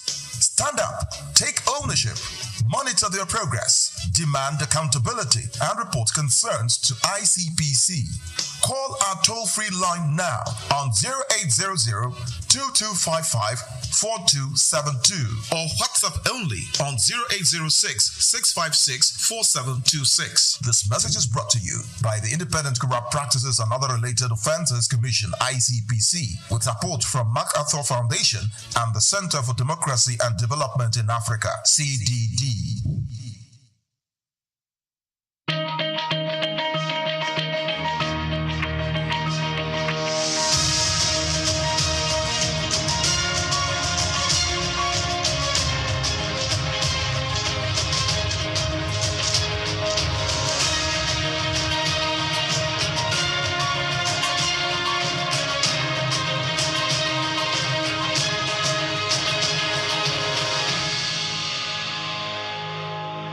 Welcome back, and this is Across Borders, that migration program where we talk about typical issues relating to migration. But hey, like I mentioned, today we'll be looking at the hospitality sector, and to do that is Kalhala, the Group Managing Director of Continental Hotels. It's a pleasure having you this morning. Good morning, Chris. Good morning. Thank you for having me. Thank you so much, and thank you for honoring our invitation. Pleasure. Great. So for me, I'd like to ask you, you're an Austria national. Surprisingly, you've spent so many years in Africa. You got married to an African woman. And I'm beginning to wonder, what's the catch? What's the in thing in Africa? What makes Africa unique to you? I have to take you back a little bit. Oh, that's fine. So when I think I was 6 years old, and I was watching a movie, Shaka Zulu. Oh. I was fascinated. Wow. And I turned black. And you turned black? I just left it, and it never stopped. Oh. But it took me until 1985 to actually come to Africa, to Kenya at the time. Wow. I worked 35 years with the IHG Group, Intercontinental Hotels. And that took me around dream countries you perhaps would never reach. But Africa, out of my 48 years away, has been the vast majority of my works and my life and my love. Thank you very much. So that's a great one. You have lived Africa, you eat Africa, you drink Africa, because 4 decades, it's no joke. But yes, you are in Nigeria now, spending this long period of time in Africa. But we want to talk about Nigeria. How would you say you see Nigeria, living in Nigeria, what is the experience like? Let's talk about that. Nigeria, it's a vast country. Has got enormous landscaping potentials, natural resources, name it. But for me, the key difference, having also lived a long time in East Africa, is the vibrance of the people. Nigeria's people makes it great. There's a different energy. And that is something you feel wherever you go and you work with, you live with, you're together with my friends here. It stimulates you. It stimulates you. Yes. That's great. That's great. But tell me, are there moments you feel like home is home? I want to go back home. Are there moments like that? Are there occasions, you know? There's always home is home. I'm Viennese, so I go home every 3 to 4 months. I see. Primarily to eat my food. Oh, yeah. So whether this is a Wiener Schnitzel or something, but after 2-3 weeks, I need to go again. I have to come back here to Nigeria and feel where my strength comes from. I love it here. Great. So let's talk about business. You've traveled far and wide. What set Nigeria apart? Now we're talking about business now, business-wise. What set Nigeria apart? Yeah, I believe it's the vast population one has in Nigeria. Going back to the riches and the sources. If you go back to the 50s, 60s, 70s, even before oil came, agriculture was a key factor, economic factor. Wildlife was a key factor. Then gas and oil came, and of course, Nigeria is one of the largest oil producers in the world. But that economic factor and the vast potential the country has sets it apart from the rest of Africa. Because if I only take the hospitality industry, for example, we can lead it. We are already leading it. We don't have to look into that. Before I come to hospitality, the actual industries, if you take IT or any digitalized branch and sector, is absolutely on top. Let me tell you a story. Okay. My son was here, lived with, my son number 2, lived with me for 2 years, and he studied cinematography. And I believe you cannot find anywhere better to get into, e.g. This study group, than Lagos or Nigeria on the whole. He just started this week at the university in Barcelona, showing his Nigerian credentials. He had no problem to come in. So the IT world, the digitalized platforms here are world class. So that sets it already apart from the rest of the country. And my God, everything else, whether it's now the gas and oil industry in any way, but the vast potential you have in the hospitality industry, the riches of the country. Where would you go if you take the history of Nigeria? You go back to 600 before Christ. The NOK. So all our terracotta comes from there. And you have amazing World Heritage Sites, 2 of them. There are 7 Nigerian wonders. You have the 250 or so ethnic groups. My God, we can tell stories every day. We just have to start telling it. And if we start telling that, we will lead from the front. We are already the heartbeat of Africa. Great. Now we have to start telling the story about the greatness of Nigeria and her people. Wow. Wow. You know, I think it's so fascinating, you know, seeing you in a white skin and saying we, Africa. You know, like I mentioned earlier, you eat and breathe Africa, and that's a very great one. So you've talked about tourism in a bit. We're going to get there. You've talked about technology, mentioning youth, because you talked about your child.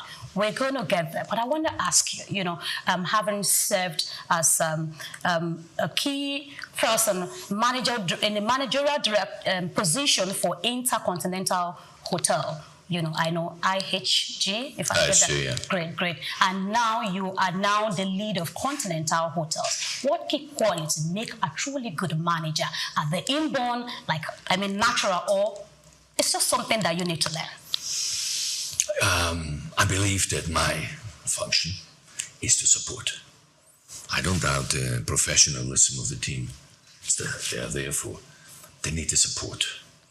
And with this support, we can then address and align where we want to go. So we create our vision and see, okay, that's what we want to do, and then we'll see how we are going to do it. But it's the support in developing the individuals and the teams. It's the support to deliver results.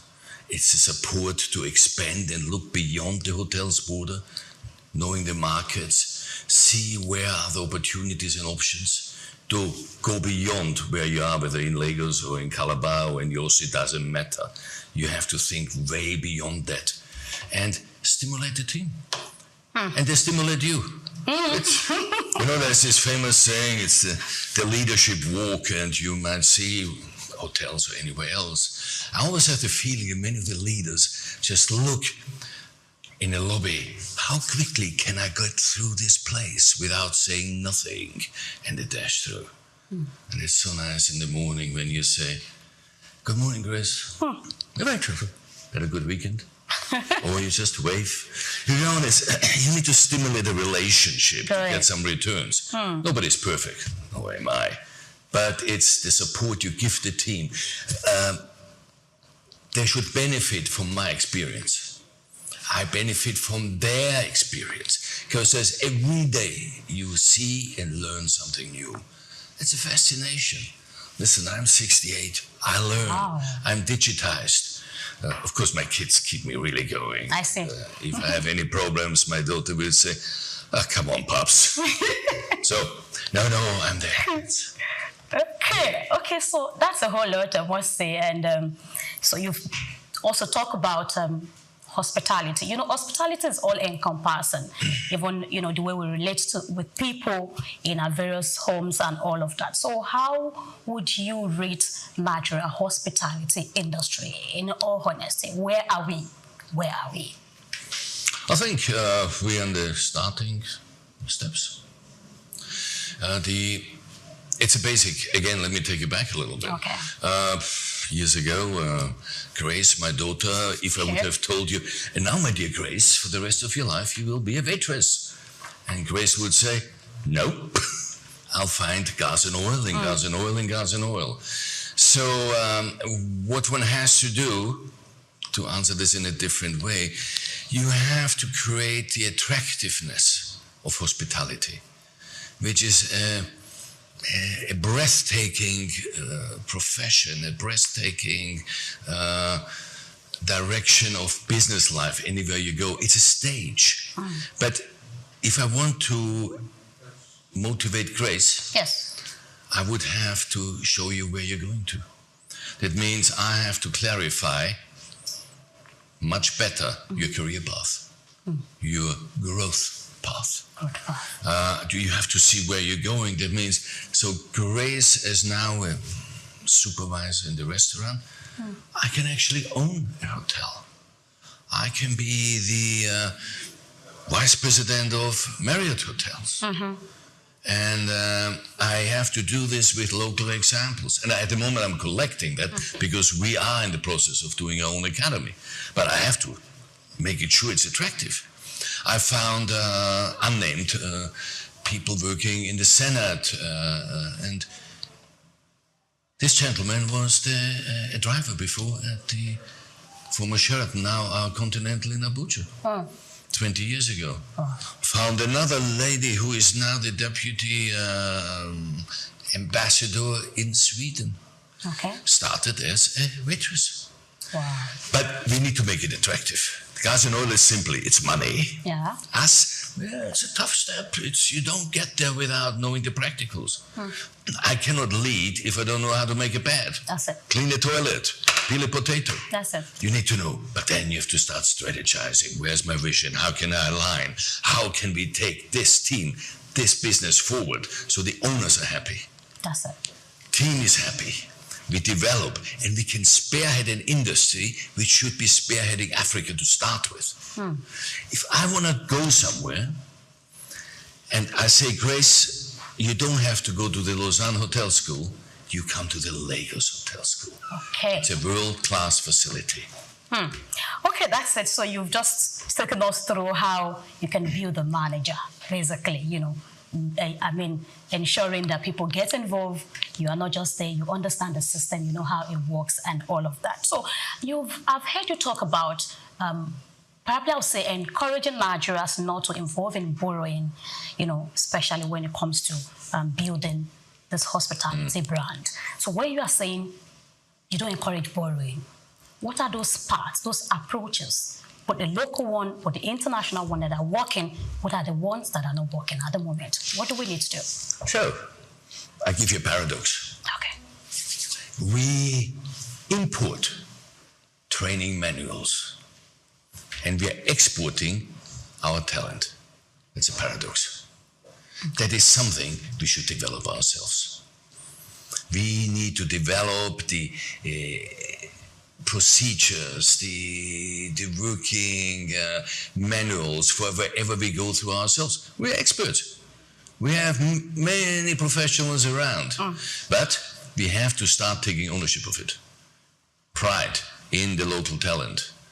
Me, I'm here to support. I'm here, I'm traveling in and out of 40 years, but I see that if we don't do that, the others will gallop away. We can do this. So it is taking ownership of what we have, developing our own training methods, what we have started. With the academy we are building, with our trainings we are already doing on the ground, we try to consistently develop the talent. Can we do better? Oh yes, we can do much better.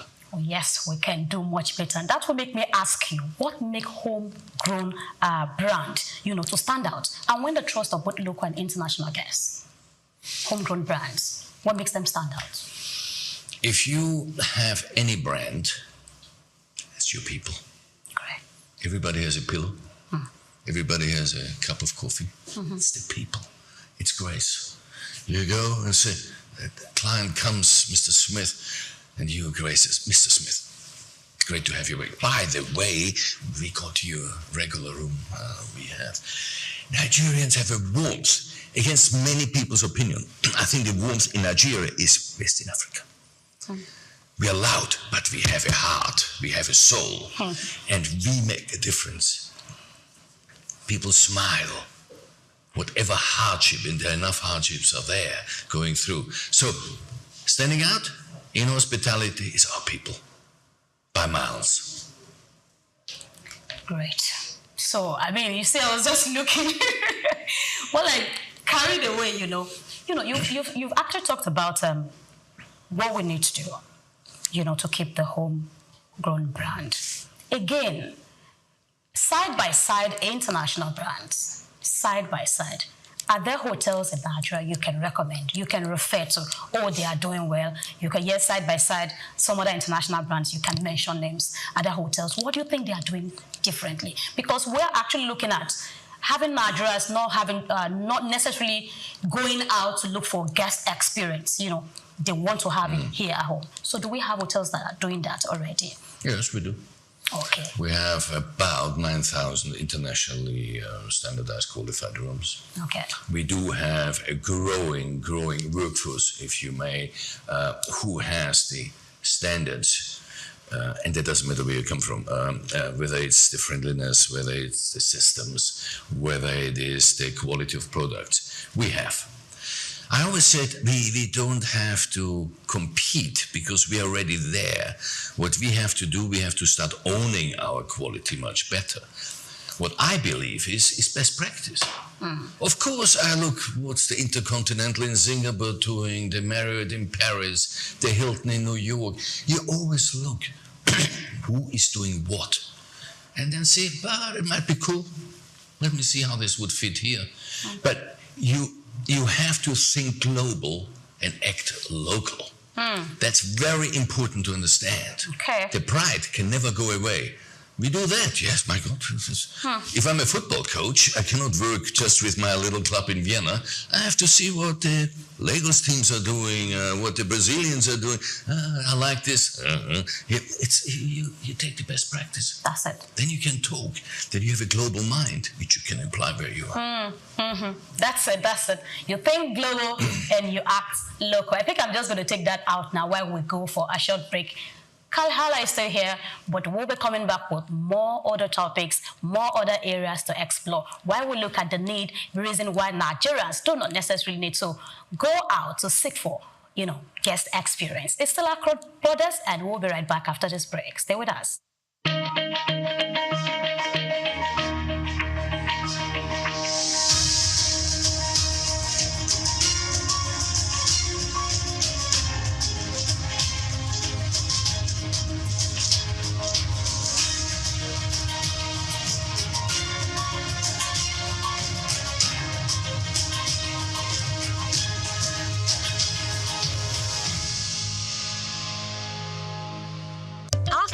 Africa Development Studies Center, ADSC. We are committed to driving sustainable growth and development across Africa through innovative training and research. Our mission: empowering leaders, policymakers, and professionals with the tools they need to create lasting change. With customized training, dynamic research programs, and study exchanges on leadership, management, and other critical development topics, ADSC offers a platform for exchanging cutting-edge ideas and global best practices. We provide comprehensive services in research and consultancy, capacity building and training, education programs, publishing, and knowledge sharing.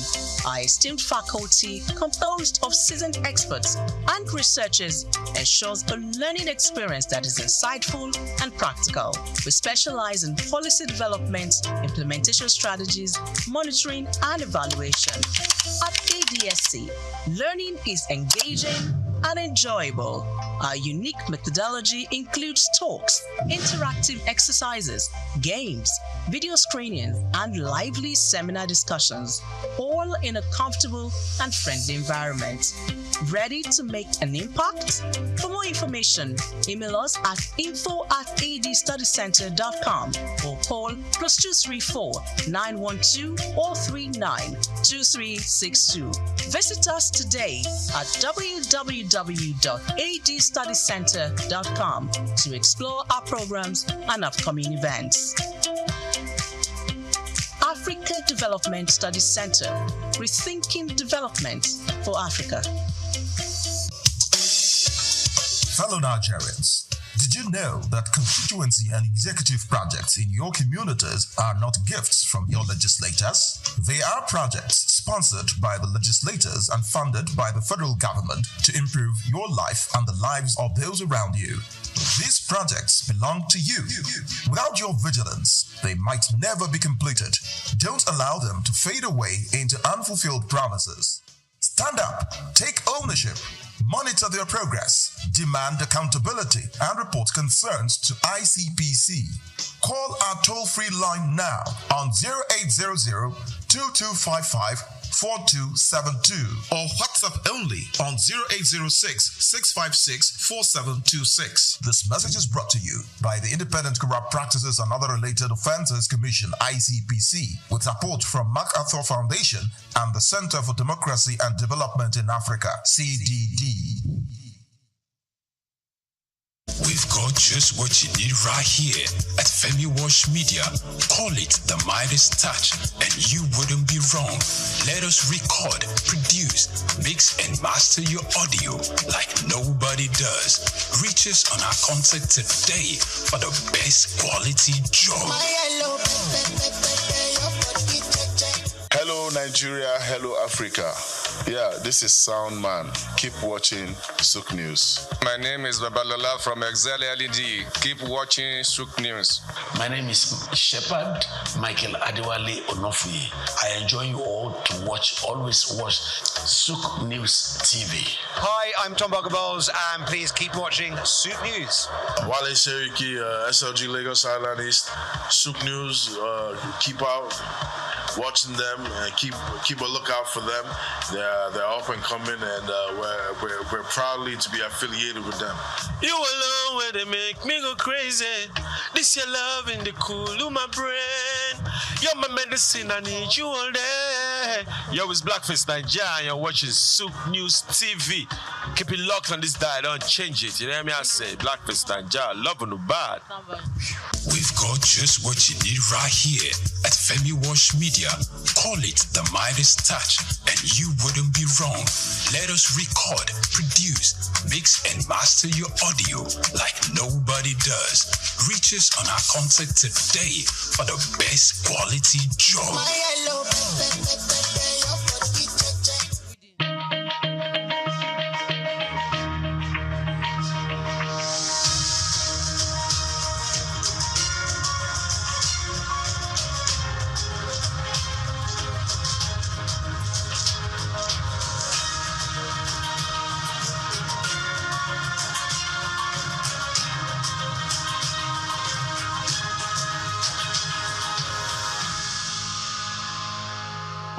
Thank you very much. You are still watching Across Borders, and today we are looking at the hospitality industry. With me here is Carl Haller. Yes, we're still on it, and we'll be coming back. I just want to quickly ask you this question while we go into the other part of this conversation.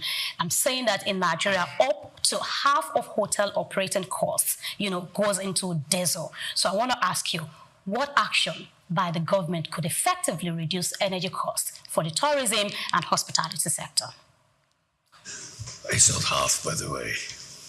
Okay. But yes, power is expensive.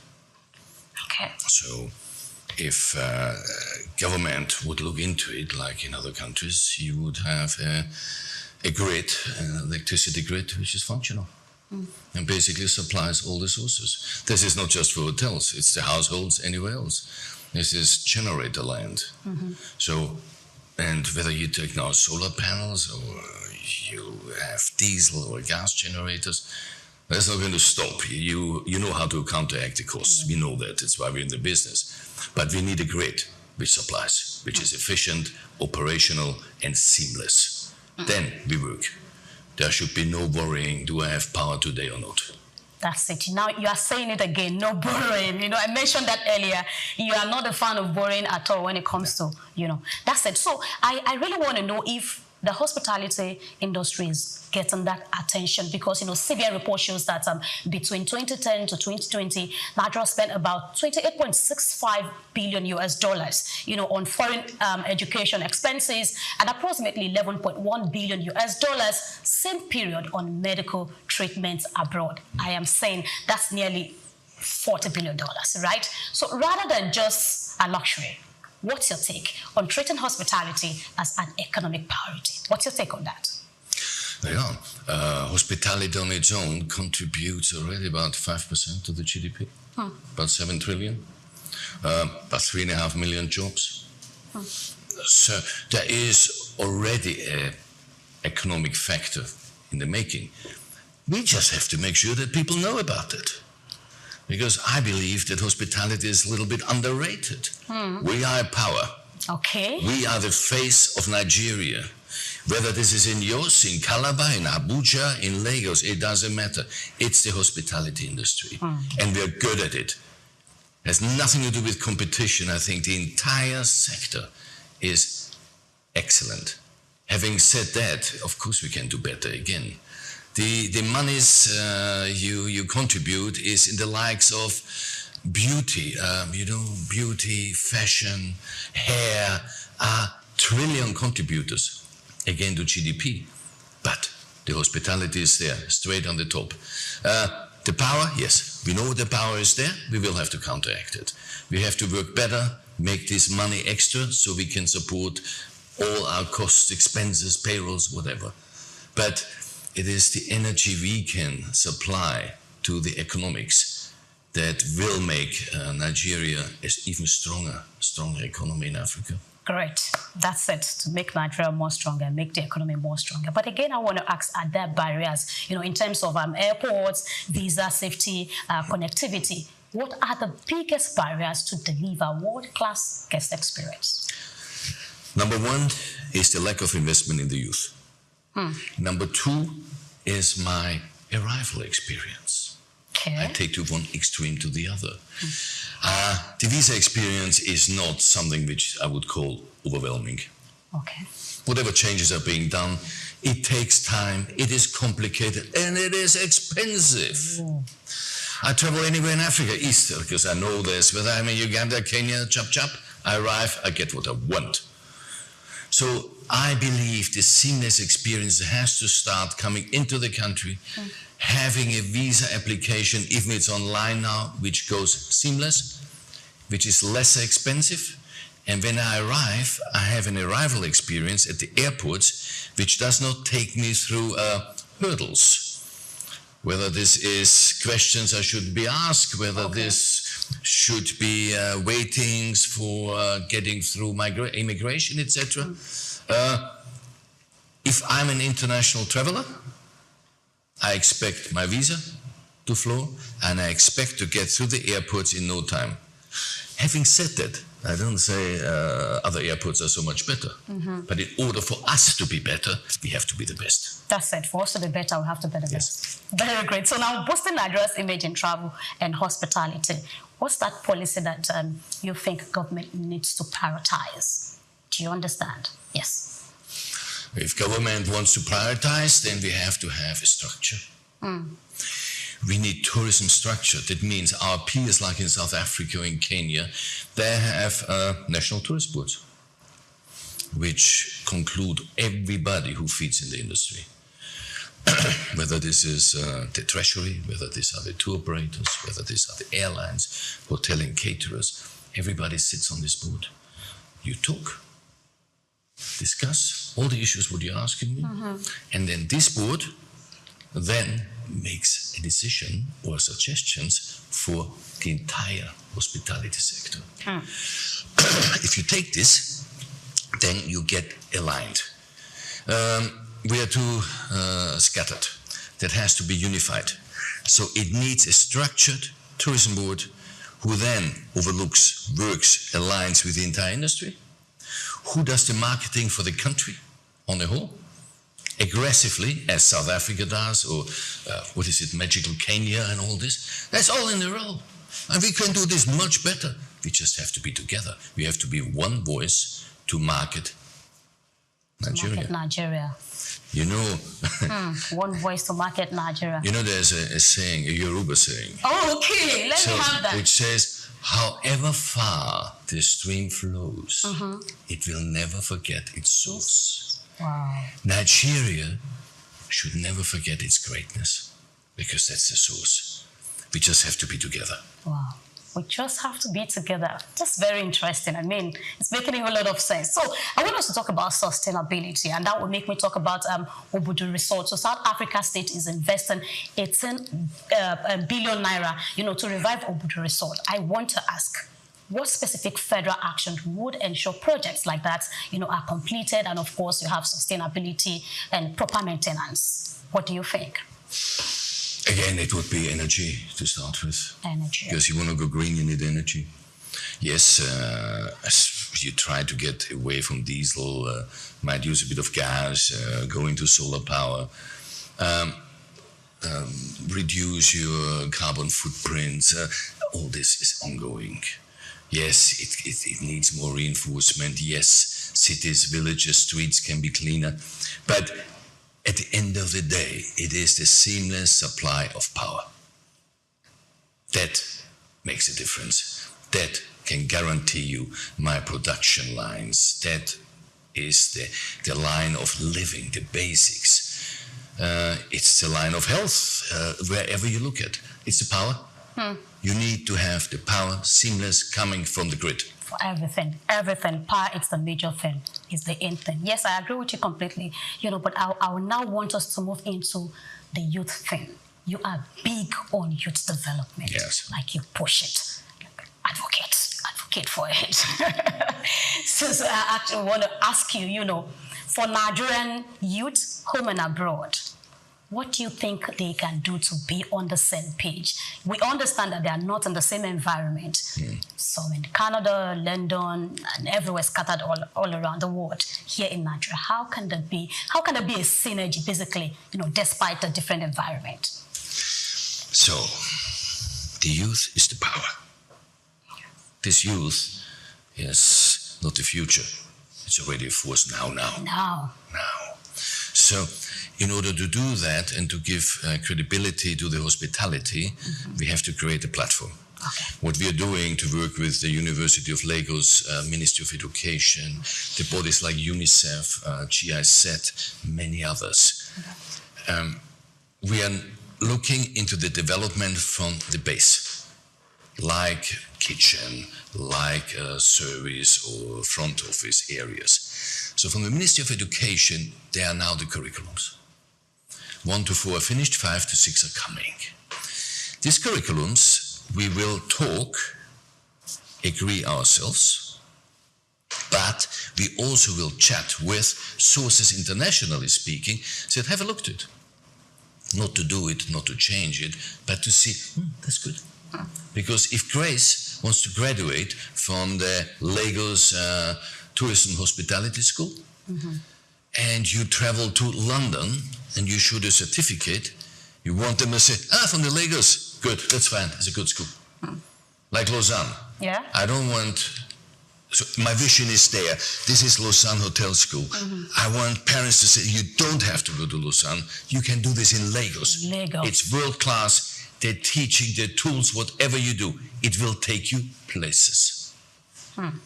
You know, I actually wanted to talk about if there's a need for other, major educational platforms that has to do with hospitality. But I mean, you've just put that together.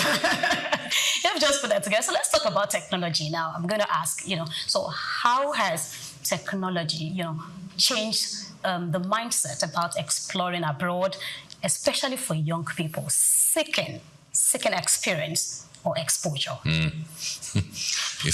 So, ask the oldest. If we don't change our mindset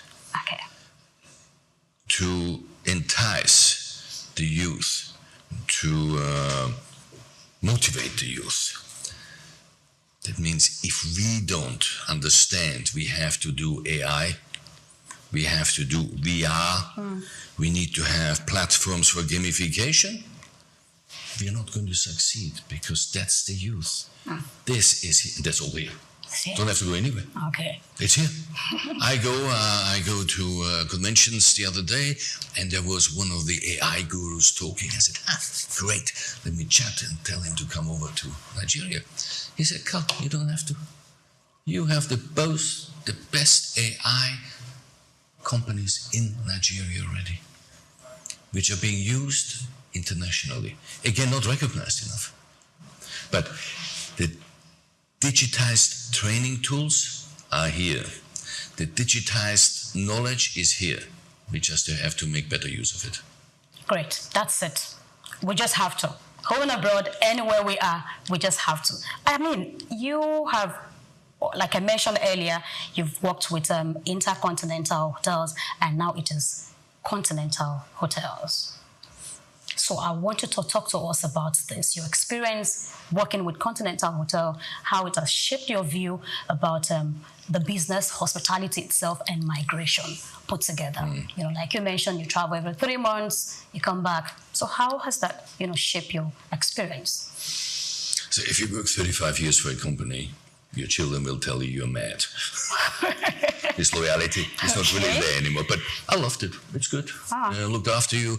I traveled the world. I did, I think, 14 countries, 20 cities, 4 continents. Wow.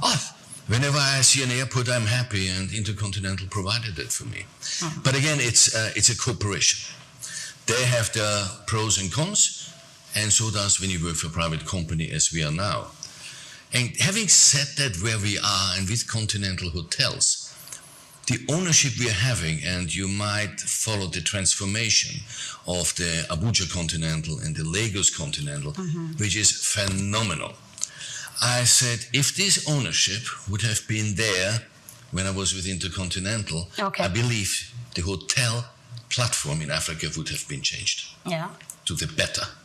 But my mindset, my God, migration, if I don't motivate, people will go.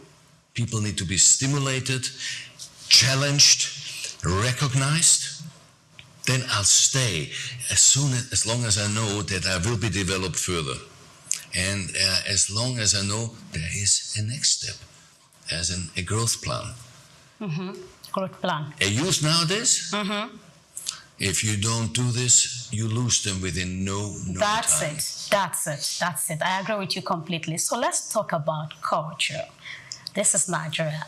Perhaps I'm sure you must have been eating amala, ewedu, jollof rice, Nigeria jollof. Yeah. So I just wonder, how do you infuse, Nigeria's culture and heritage into your hotel operations so that guests enjoy something truly authentic? Having that experience where in Nigeria, and rather than going elsewhere, they just stay. You need to highlight it. I mean, we have an amazing Nigerian kitchen. Oh. We have amazing Nigerian cooks at the Continental hotels. So, like anything else, I do like certain foods. I like the goat pepper soup. I like my yam with exos, fried yam. So I go. Everywhere taste you have to cook and present to the taste. What I've learned in Nigeria just recently, over the last couple of years, that the actual quality and presentation of Nigerian food. When I go to private events, the huambas, when it's lavish, it's being celebrated, it's brilliant. So I said to my team, and we said, no, we have to do that. We have to look much better. You need to get out of the shaving dish and serve from the farm to the plate the Nigerian way. Because not what we think should be there. Nigeria has got its own quality, its own likes. Right. We bring this, we show. It's absolute showtime. I've seen a couple of events and I just loved it. It's just, you don't stop looking. Food is everywhere great, but it's how you present it. This is what we're doing. We will now explore, going into 2026, our own outdoor catering. Wow. But we have to bring this to the table of each and every household in the country. The best of Nigerian food, but you present it the continental way. That's amazing. Okay, so there's no doubt. I would say it again and again. Hala, it's everything Africa. He's everything Africa. He's Africa. And that, yes, thank you. And that is really integrated into the system where he operates. I love that. I want to ask you, what role do hotel brands like yours play in shaping brand Nigeria? Brand Nigeria, internationally. I'm talking about the Nigerian brand internationally, especially through guest experience and probably social media. Social media does a lot these days. How do you operate on that, platform as well? You have to tell a story. You take ownership of the story. Because Nigeria has got all the riches, so that's our industry. But Nigeria offers you on a platform the riches of history, cultures. As I said, 250 ethnic groups, the music, the food, all there. We need to tell it. We have to own it. At the moment, we don't. If you look into other countries, you can go to Egypt or Turkey, wherever. They have a lot of issues themselves. But they own their story. And when they go out, they tell only positive. We need to be the ambassadors. That's it. Ourselves, as Nigerians, to tell, we are good. What happens in the house? We sort out ourselves. Stays in the house. Not your problem. But we are the best, the greatest. You just come to us and we spoil you rotten. To the best. No, we have to tell this story. The brand Nigeria has to be marketed with pride and dignity. You do that, you need again a very strong, structured National Tourism Board to make sure this story is not just remaining within a hotel brand or any other brand, it is the nation's pride and it's being communicated globally, marketed globally. I agree with you 100%. And you see, for us at SOUQ News Television, that's our niche, that's our goal, that's what we live for. Positive projection. We speak positive about Nigeria because we see Nigeria beyond what every other person see, and we want to push that narrative out so that Nigeria is the best. Nigeria can be what we as Nigerians, we can be whatever we want to become anywhere in the world. And of course, you agree with me, we are not doing badly at all, even across the world, everywhere we find ourselves. So while we try to wrap up, I'm just going to ask you, to tell us. I've actually asked you so many questions, but I want you to put it together in your own way. What do you think we need to do to keep Nigerians in Nigeria to have this best experience that we are talking about, and to keep, bringing, should I say foreigners now, or other nationals? Let me use this word, not say foreigners, other nationals, to ensure that they keep coming. They don't just come once, but they keep coming again and again and again. In your own, how do you want to put this together? So let me start a different way. There's nothing wrong with Nigerians to travel. I agree. Abroad. I agree. But the change has to be, now the Nigerians have to be eager again to come back home because they don't lack anything. So now this excellence and quality, yes, we have to work. So we need consistent systems, whether it's my arrival experience, my taxation, whatever, consistent systems. It needs a very strong developed trainings pipeline. So we invest in our people. We invest in the youth. And, we need to tell the story. We have to have our Nigerian story. Greatness, the riches, that has to be there. That when I am proud, and I know Nigerians are very proud of Nigeria. Very proud. Everywhere we go, we are proud of our country. Now we have to tell the story. Okay. And the story is, I went to the National Museum the other day, and I'll be honest, I sit on tables, so I tell. I learned. So the NOC were the first one, 600 before Christ. Not many know. There are 2 World Heritage Sites. Not many know. So we need to know our history. There is so much about it. We are working now with the National Museum. We want to create this. We want to do events there. We want to create the knowledge for foreigners to come in, on top of everything else, to do a direct marketing into your head, into you to say, wow, you know what? I went to the National Museum. I saw NOC 600 before Christ. I saw the 7 wonders of Nigeria. They have 2 kingdoms. They did not know. So it has to tell. It has to go around. We can do much better. It's the